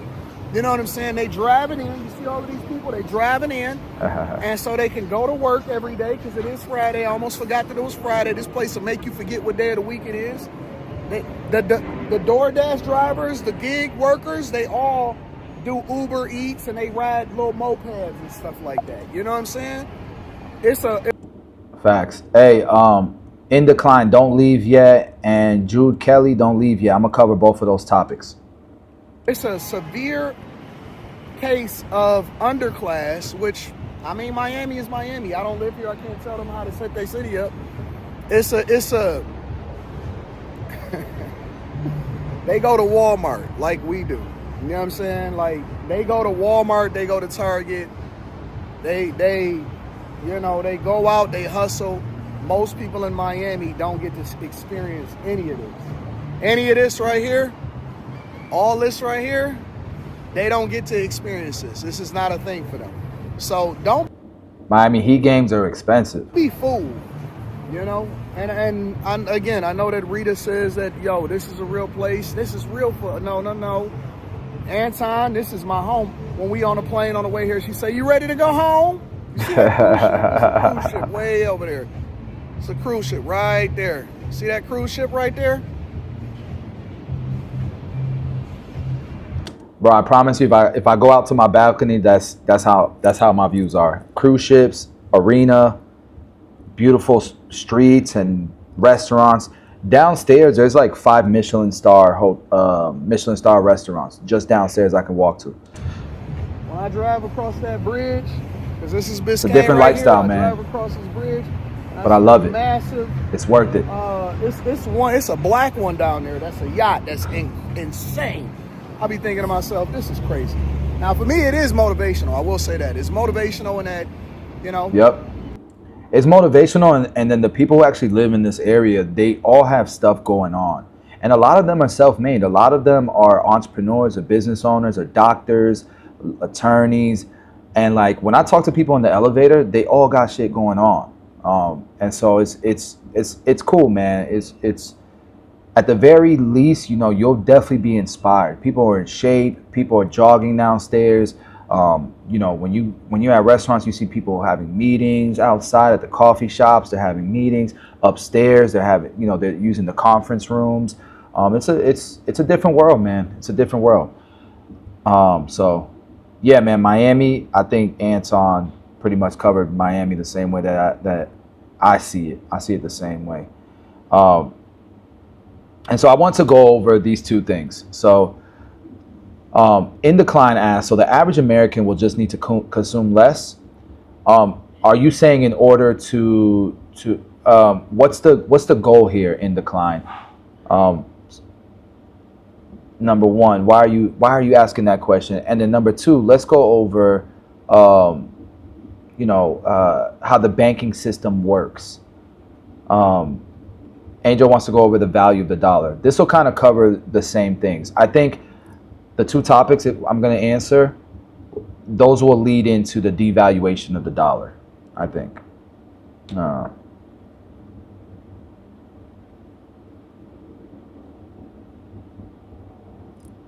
Hey, baby. James, I saw that, man. You could sit courtside for like $700. It's freaking crazy. All right, let's cover this. So, to me, the average American, if you want to be able to get to wealth, okay, it's the same way I broke down this sovereign fund, this whole concept, where the average American, right, they will get a job, they will make money, and that money will pay for their car, their food, and their vacations, okay? And what the average American wants the U.S. to do is collect its tax dollars and put it into healthcare, into roads, into free school, and all that. The problem is that it becomes a rat wheel. And as inflation diminishes the value of the dollar, because you haven't created any new revenues, what ends up happening is this rat wheel starts to get smaller and smaller, and then it implodes, and now you have a terrible economy in your country. You've literally eaten your country from the inside out. Like it's insane that people don't see that with this concept. But most people subscribe to this lifestyle and they want our country to do the same. Okay. And most people aren't wealthy, and so most people are going to vote towards whatever their mindset is like, right? Where if you want to get wealthy, all right, there's a couple things that you can do. And this is what I teach all of my students that I try to help. This is what I did in my life, bro. Let me show you what I did in my life, okay? Today, just for those of you guys who are new to my channel who don't know who I am, I started out as a barber, and I've been vlogging on my channel, my journey to where I am today. So if you go to my early videos, you'll see me building clientele, cutting hair behind a chair, teaching people how to cut hair. But not just that, I'm opening barbershops. I'm building businesses. I'm trying to build wealth. I'm trying to change my family tree, man. And so I've been doing that on YouTube for the last 10 years. And so today I own a portfolio of multiple businesses, of millions of dollars of real estate. And with my portfolio, I generate over 8 figures a year in income. And so I wanted to show you guys exactly what I did. And it's documented on YouTube. It is not a secret. And so this is what it looks like. You got Chris Basia. This is me, okay? And I had no skill sets. I was playing basketball in college. I was going to get a degree, and I decided that wasn't my life. That wasn't the life for me. I'm going to focus on barbering. And I read a book called Rich Dad Poor Dad, and it talked about how no matter what industry you're in, if you learn the business side, if you learn finance, you can build wealth. We've seen examples of janitors who have built wealth, right? And so I really wanted to learn this stuff. So I started getting educated. I started self-educating, reading books, YouTube, all of these things. And I still don't have a degree in business, but I do really well in business. And so during this journey, the first thing I did was I became a barber that had a high income. I wanted to be a top income earner, a top 1% income earner in what I was already doing. You see, a lot of people think that in order to build wealth, they have to do something new. Well, most of the time, you just have to do more of what's already working. And so if you are a barber, if you are an engineer, if you're a hairstylist, if you're a massage therapist, I don't care if you're in construction, become the best at what you do. Invest in yourself, grow your skill sets, become more efficient at it, and try to produce as much revenue as you can doing what you already do. And so I was earning a six-figure income. We call it six-figure barbering, 6FB, as a barber, because that was the main thing. That's what I could focus on. All right. But on top of that, I was living well below my means. Most people, especially in the early 2010s, 2010, 11, 12, 13, most people that earn a six-figure income, they were driving a nice BMW, they were buying a nice house in a gated community, and they were everything that they were making, they were pretty much spending. We know this is true, right? Not me. I lived in a $900 a month apartment. I had 2 paid off cars. They were hoopties. Anyone who knows me knows my cars were not necessarily hoopties, but they were paid off cars with 200,000 miles on them. I had a Toyota and a Honda, and those are reliable cars. And when something would break, I would just fix it for cheap. And I did that for like a decade, guys, for like a decade. And so my monthly expenses for a family of 4, okay, it would grow because obviously rent would increase. The most my rent ever got as I was building wealth was $2,000 a month for a family of 4. And then my expenses were very, very low. I think the most my expenses ever went to was $4,000 a month for a family of 4, believe it or not, because I had no car payments. I had no debt, okay? And so I was earning a six-figure income. Let's say I was making $150,000 a year, okay? My wife did not work. She was a stay-at-home mom. And our expenses was about $50K a year, which means I had $100,000 a year that I could work with to build wealth now. And so what did I do with this money? I bought assets. Like I'm telling you guys that our country wants to do. What Trump wants to do is the sovereign wealth fund so that he can buy assets and then use that money to fund our expenses, okay? Which means we wouldn't have to pay any federal taxes. The same thing happens in real life, believe it or not, guys. When you spend your money on assets, guess what you don't have to pay so much of? Taxes. This is real life. This is why poor people get mad at the wealthy for not having to pay taxes. Well, if you look at our tax code is literally designed to incentivize citizens to help the economy grow. There's 4 main things that our government, that the IRS wants us to do. If you read the tax code, it is literally a manual to pay 0 taxes. And what it tells you is if you provide housing, if you provide research and development or innovation, if you provide jobs, okay, you will pay less in taxes. And so by taking this money and putting it in assets, you pay less taxes.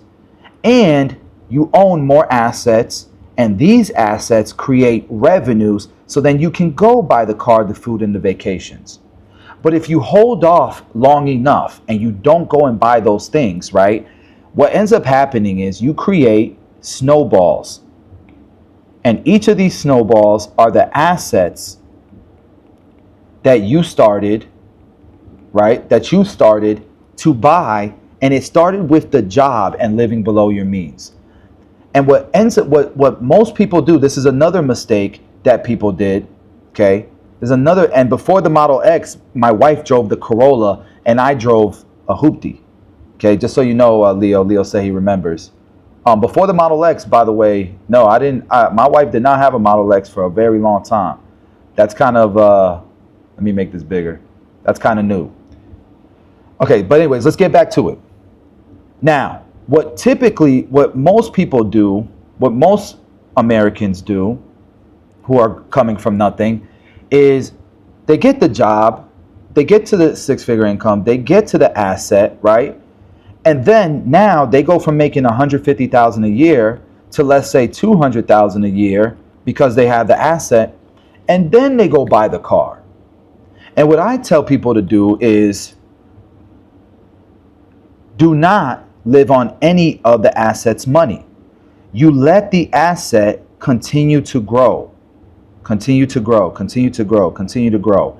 And then some of this snowball, you take the income from this and you invest it in another snowball. And you let that grow, you let that grow. And then you invest it in another snowball. And you let that grow, and you let that grow. And you continue to live on your active income. That's one thing that I respect about Anton Daniels, who we just, we just watched his video, is that he keeps his day job. And broke people can't understand that. They automatically assume that he's broke because he still keeps his 9 to 5. Well, part of it is he can live now. Now, once you have these snowballs growing, now your lifestyle goes from $50,000 a year to being able to live on 100% of your active income on the full $150K without touching any of these snowballs, which means you're building more wealth than you've ever built in your life. And you're not living dependent on any of these things, but your lifestyle has increased as well, because now you can spend all 150K and still build wealth. So your lifestyle has increased and your assets increase, and more snowballs happen. Okay, these are my snowballs right now, and this is public information. I've been documenting this for years. This is not a secret. I own 10 barbershops. Okay, I own a product line that does well over multiple 7 figures a year. Okay, I own millions in real estate. These are each snowballs. Okay, I own an accounting firm called Pi Accounting. You can go to piaccounting.com if you want a great accounting firm that does CFO level work at a fractional cost. You can go to piaccounting.com. We have 24 employees and 300 clients in several different industries, whether you own restaurants, whether you're a doctor, whether you're an attorney. We have clients in every industry, and we can help you. There's 24 employees there that are dedicated to our clients. That's another snowball. This is a accounting firm that does well over 7 figures a year. That's another snowball. Another snowball is FFC. I showed you guys it is a truck manufacturing company, and all the parts are made in the good old USA. I showed you guys the factory. All of these are snowballs, and we have more snowballs, right? I have online education, all these things. And I don't touch any of the revenues. We put it right back into the business. And it keeps growing and growing and growing and growing. And I can live on 100% of my active income without touching any of this. This is how you build wealth in America. And you can do it from nothing. I did it as a barber. I did it as a freaking barber. A profession where people down talk, people make fun of. Even today, when I cover topics like business and finance, people are like, "Yo, stick to barbering." Bro, I'm not no damn professor at Harvard Business or at a business school at your local college, but I'm not speaking on theory. I actually built businesses without a degree. And so if you're the average American, you probably can get some gems from someone who's been in your shoes and actually built some shit. I hire the people that you want to listen to. I'm the one that writes checks for those people that got master's degrees, MBAs, and all that. I employ those people. And so at the very least, use this for motivation. If you think I'm stupid, you should be able to do this too then. You know what I mean? So that I want to answer that question. Hopefully that's on topic and you guys got some value from that. Now, with that being said, let's talk about how the banking system works. Because I actually understand the banking system quite well. I've been able to leverage partnerships with several banks, and because I own an accounting firm and I help barbers and other business owners get business funding, I understand how the banking system works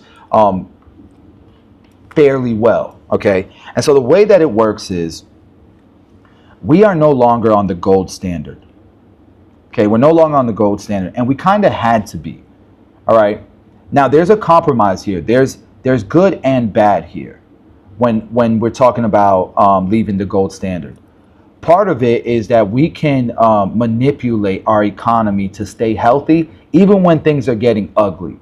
If we were still on the gold standard when the pandemic hit, there would be way more people losing homes, being homeless. It would have sucked. Imagine not being able to create the subsidies that our government did. It would be bad if we were still on the gold standard. That's why, when we were on the gold standards and we went through these world wars, we went into depressions.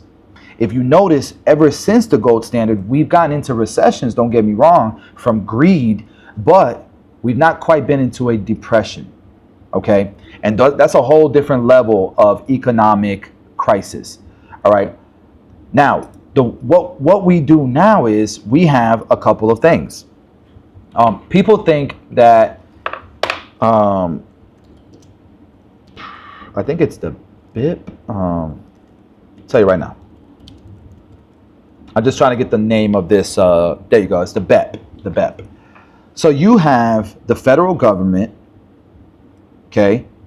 You have the BEP, the BEP, and then you have the Federal Reserve. And so what I think I'm going to do here is I'm just going to put USA. Okay. And this is what typically happens. USA has an economy. And we have all kinds of economists that look at what's going on in our world. And our economists, they want, a healthy economy, low unemployment, low interest rates, affordability, a healthy economy where people are happy and growing. We want economic growth. In order to do that, we have to have a healthy, healthy banking system, healthy everything. People have to be able to get funding, have to be able to afford things. And so what tends to happen is, like for example, recently, when the pandemic happened, there was a lot of unemployment and there was a lot of concern. The only problem was that people were still buying houses. The stock market was growing like crazy. And part of it was because interest rates were very low and money was cheap to get. So people were buying houses like crazy, and what was happening is, even though the economy was scary and people weren't working, home prices were skyrocketing. Affordability was getting crushed. Inflation was at like 20%. It was insane, right? They claim it was 8% or 10%, but we all know it was way more than that, okay? Because there's certain things that affect our everyday living that they don't include in these inflation rates, all right? So what did the Federal Reserve do? They increased, and the Federal Reserve is a private entity, okay? They are the banking system. The Federal Reserve increased interest rates like crazy so that less people can afford homes. That would slow down consumerism, and that would slow down inflation rates. Okay?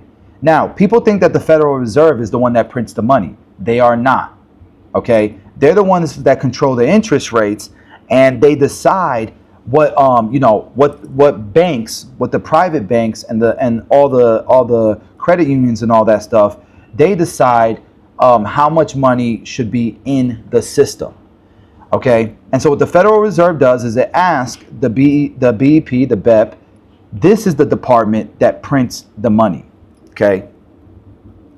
And then what happens is the Federal Reserve doesn't just give the money out. They don't just print money out. What they do is they use banks, okay, to distribute the money. So if the Federal Reserve says we're going to print, like it did during the pandemic, $1 trillion, the way that it puts it into the U.S. economy, okay, is by telling the banks, hey, here's the money, we need you to go lend it out. So today's money is actually debt. That's what it actually is.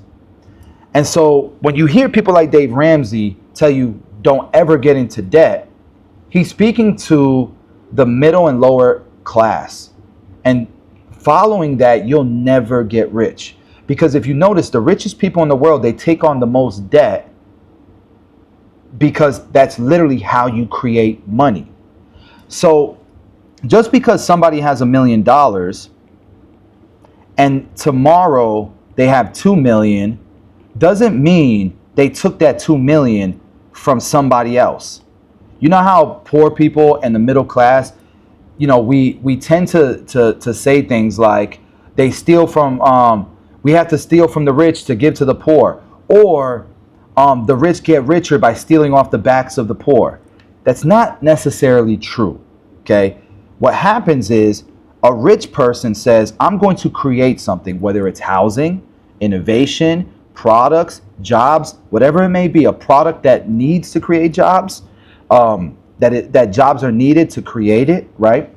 And they say, instead of using my $1 million in cash, I'm going to go to the bank and I'm going to create $1 million of new cash in the form of debt. And the reason why is because if I take this $1 million in debt, I can create the product that's going to make me $10 million in a year, okay? And all that really matters to the rich is cash flow. If you've read Rich Dad, Poor Dad, that's what he says. Cash flow is king. Poor people are taught, are sold this idea that credit is king, that cash is king. Neither one of them is king. Cash flow is king. Because when you have cash flow, banks want to know how much cash flow you have because they want to know that you can service the debt. And when you can service the debt, you can create as much money as you want out of thin air. You can literally make money. And that's what I try to teach people is, bro, you have to learn how finance works. You have to pay taxes. Paying taxes is how you play the game. And I'm not saying overpay taxes, use tax strategy, right? So if your tax bill is 100 grand, that's you paying your down payment to be able to go get $1 million from the bank to then create the cash flow that's going to service the debt. And that's how you build wealth. A lot of people don't realize that. And so let me give you an example. You cannot get, let's say, $5 million in debt from a bank unless you have the cash flow and the collateral, okay, to be able to get this debt. If you can get $5 million in loans from the bank, it's because you're rich.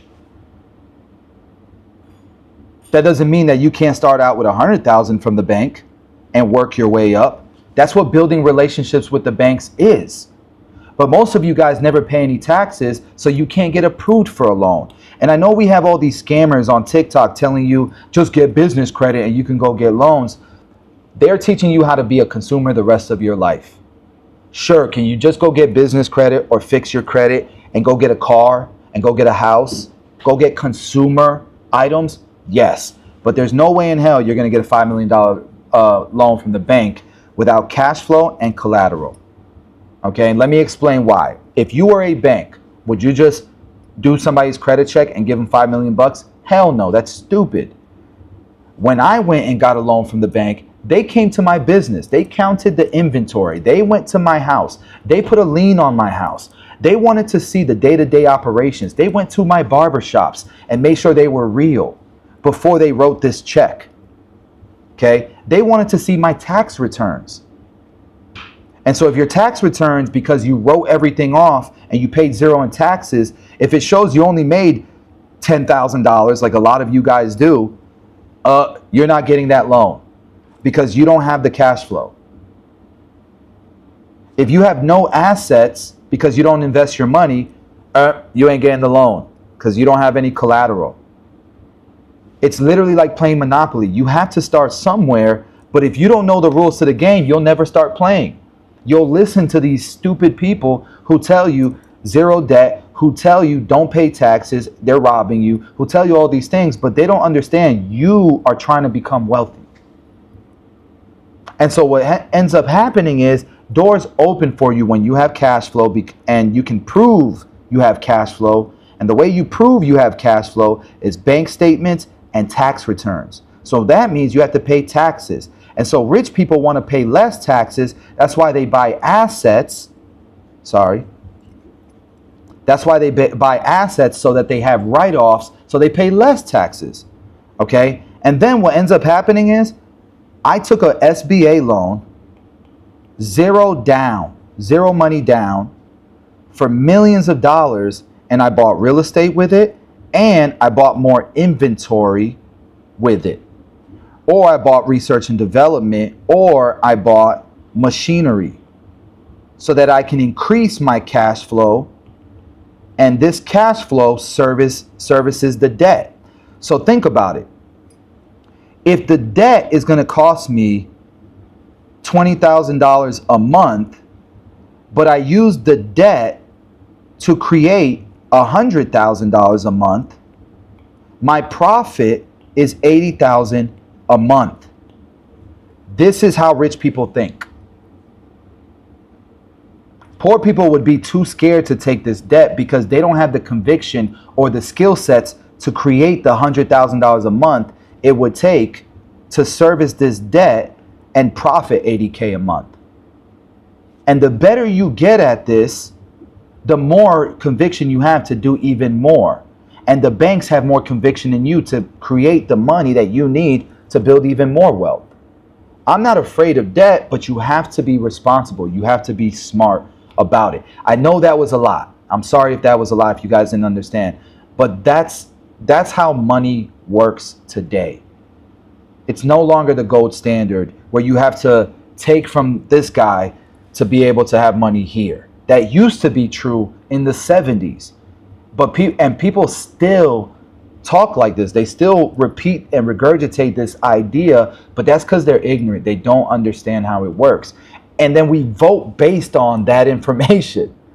These same people are voting for policies based on that information. These same people are easily manipulated by propaganda or politicians that they know even just as much as the people that they're trying to gain votes from, right? Because they don't know how the system works. Don't hate the player, don't even hate the game. Go learn the game, because the opportunity is there for you as well. You just don't want to do it. And this is why I tell people all the time, it doesn't matter what laws we change. It doesn't matter what happens. The difference is wealthy people became wealthy when they got informed and they learned the game. Okay? And when the rules change, guess what they do? They learn the new rules and they play the game again. Guess what poor people and middle class do? They never learn any of the rules. They never learn any of the rules. So no matter what, they're going to stay in the same position. And that's why they get mad at Democrats and they get mad at Republicans and they say all these things. But it's like, it's not the party that's in place that is the problem. Is that you won't do what it takes to go get informed so that you can learn the rules of the game. And they're going to change every year. That's why my accountants have to get educated, and they have to take classes every year, because tax laws change every year. And that's why, you know, some years you have a bunch of private equity money flowing into startups, and then, you know, you have a season where it's flowing into real estate, and then you have a season where it's flowing into what were they calling it at one point? Low income. I forget what they were talking about, but, you know, whatever the tax laws are, that's where the money flows. You know, you don't have to agree with me, but this is what I've done, and I've documented it, and I got results from it. So if you like the results that I've gotten financially, the lifestyle that I live today, you might want to have an open mind and listen in on that, right? Cool. I think that covered the two topics. Now we can go into the devaluation of the dollar. And that's going to be the last thing that we live stream today. Let's go check out the devaluation of the dollar. Now that you guys got an understanding of how money works.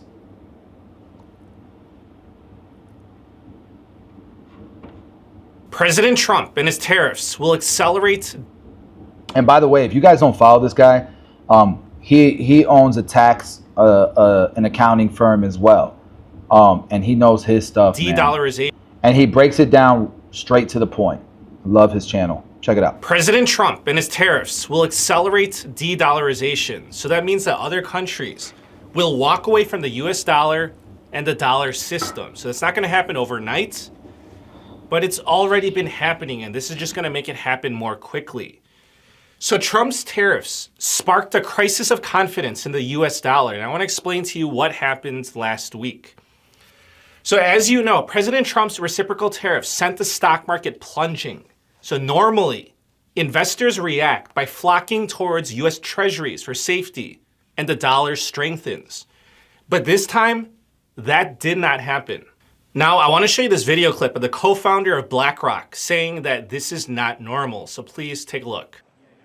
What's very different here is normally when stocks go down as much as they have, there's a flight to quality, and quality becomes defined as U.S. Treasuries and the U.S. dollar.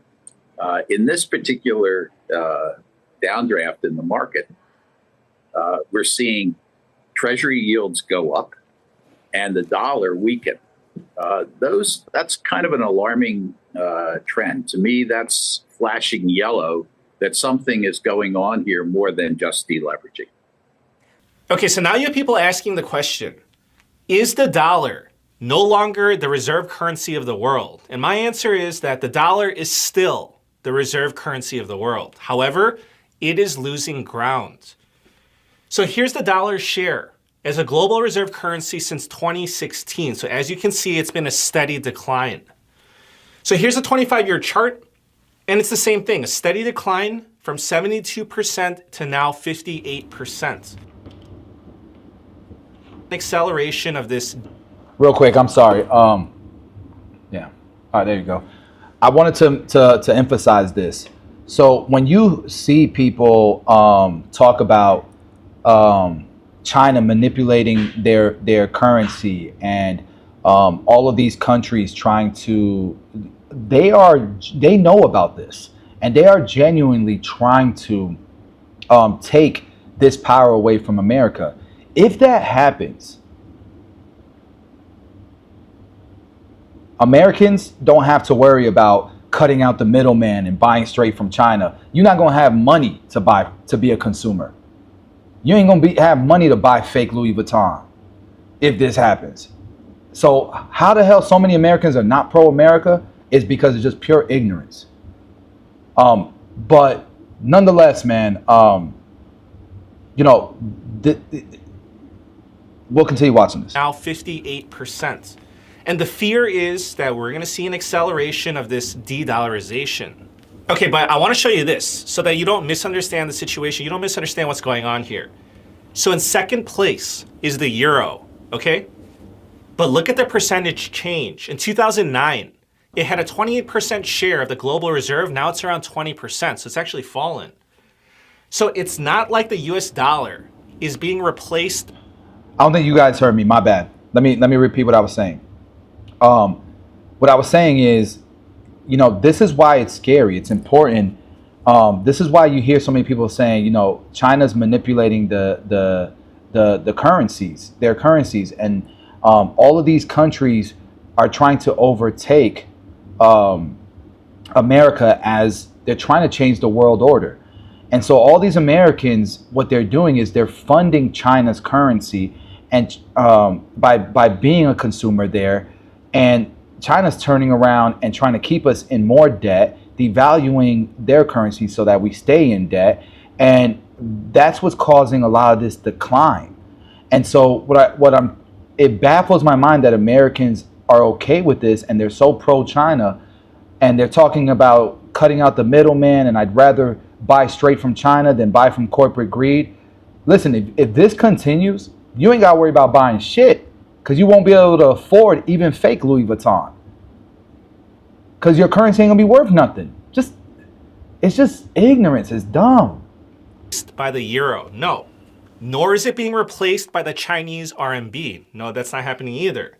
So who is the dollar losing ground to?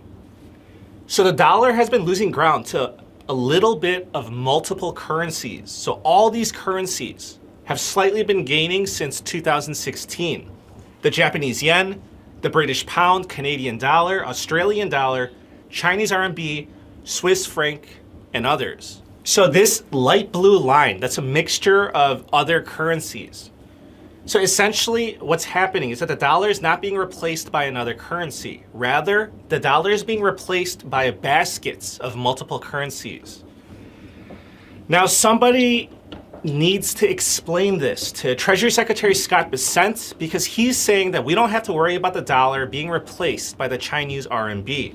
But that is not the issue at hand. So please take a look at this video clip. And again, when I hear all these stories, the dollar is no longer going to be the reserve currency. You know, if you end up with the Chinese who are willing to use their currency as a trade tool, that doesn't seem like a very good reserve asset to me. Yeah, very good point. But the dollar has been plummeting. You know that. What's the impact of that? Well, you know, again, I want to reiterate the U.S. has a strong dollar policy, and part of it is the overall, some of the bilateral, the dollar versus the euro, the dollar versus the yen. Okay, now it's very important that you understand this, and I'm going to tell you what you can do to protect yourself. I'm going to tell you what I'm doing personally to protect myself in this situation of de-dollarization. So you have to understand that having the dollar as the world's reserve currency comes with many benefits, and that includes lower borrowing costs for the US government. So what's happening is the world has trust in dollars and the US government. So countries are willing to lend money to the US governments at lower interest rates, which makes it cheaper for the US government to borrow money. Now, another benefit that we receive is what they call exorbitant privilege. So this term was coined by a French official, and it simply means that Americans get to consume more than we produce without a currency collapse. Again, this is another perk of being the world's reserve currency. And we also get increased financial influence. So being the reserve currency gives us some serious geopolitical leverage. For example, we can impose or threaten countries with economic sanctions. Okay, so we get some good perks for being the world's reserve currency. However, countries have been losing faith in the US dollar. But why? Why is this happening? Why is there a loss of faith? I'll tell you it's for many reasons, but here are some. So first of all, it's because of the fiscal irresponsibility. Basically, the government, in conjunction with the Federal Reserve, has been printing trillions of dollars to finance government overspending. I mean, we're still running a deficit of 7% of GDP. It needs to be at 3% to be reasonable. That's the second reason is the US debt crisis. So the US government is now at a critical point in an unsustainable debt crisis with worsening interest expense. And as if those weren't bad enough, to make other countries walk away from the dollar, President Trump imposes tariffs, which is upsetting our allies. And consequently, countries are further encouraged to de-dollarize. And we will be losing our perks that many of us have taken for granted, which means higher borrowing costs and higher inflation. So here's a recap of what happened. When Trump initiated the reciprocal tariffs, it's not just the stock market that started crashing, the bond market did as well. So the bond market had its worst week in decades. And again, this is not normal. And when bonds go down in value, we're talking about US Treasuries, the yields rise. In other words, interest rates go up. And we have not seen interest rates shoot up this quickly since 1982. But to clarify, we are not at the highest interest rates right now. The concern is how quickly interest rates are rising. Anyways, because interest rates on US Treasuries are shooting up, it's been affecting everything. Mortgage interest rates have shot up. It's going to be more expensive for the US government to borrow money, and higher interest rates put a drag on the stock markets. So the bond market sell-off rattled the financial markets, and President Trump took notice because he understood the implications that his tariffs shook confidence in the US, which hurts the demand for US Treasuries. So this was another reason for President Trump to pause the reciprocal tariffs for 90 days. Because if the bond market crashes or becomes dysfunctional, then it's going to be like 2008 all over again. But President Trump denies that this was the reason for the pause. Please take a look at this video clip. bond markets that persuaded you to reverse No, course? I was watching the bond market. The bond market is very tricky. I was watching it, but if you look at it now, it's beautiful. The bond market right now is beautiful. But yeah, I saw last night where people were getting a little queasy. I think everything had. Well, the big move wasn't what I did today. The big move was what I did on Liberation Day. And I also want to show you this video clip of Treasury Secretary Scott Bessent saying that the bond market crashing had nothing to do with their 90-day pause. Of course, it's up to you whether to believe him or not, so please take a look. Mr. Secretary, how much of this decision was driven by the bond market cratering overnight? What is happening with bonds? Is China selling their bonds? I have nothing that says that, and we actually had quite a good 10-year auction today, and all this was, again, this was driven by the president's strategy. He and I had a long talk on Sunday, and this was his strategy all along, and that, you know, you might even say that he goaded China into a bad position. They responded. They have shown themselves to the world to be the bad actors. Okay, but I'll tell you this to help you understand the situation, how this works. So if you're a different country and you want to trade with the US, then you need dollars, but you're not going to hold literal US dollars. You're going to hold US treasuries. But if there are tariffs, then you're going to do less trade with the US. And if you're going to trade less with the US, then you're going to need fewer dollars. And if you need fewer dollars, then you're going to sell your treasuries. And that's going to crash treasuries and cause interest rates to go up. And for a high-level overview, I want to share with you this quote. So according to currency strategist George Saravelos from Deutsche Bank, he said that the market is reassessing the structural attractiveness of the dollar as the world's global reserve currency and is undergoing a process of rapid de-dollarization.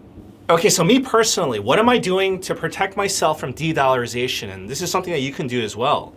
So I've said this for years, and it's very straightforward. This is nothing fancy. You must diversify with gold and silver. So you can have stocks like I do, but also just diversify with gold and silver. So personally, I like silver better than gold, but... All right, so that's it. That's he's gonna go into, you know, telling you guys you should buy gold or silver to protect yourselves. I don't buy any of that stuff just because, yeah, I'm not interested. I have businesses. To me, one of the best ways to protect yourself in any downturn and anything like that is being diversified in the businesses that you own, because you can always adjust.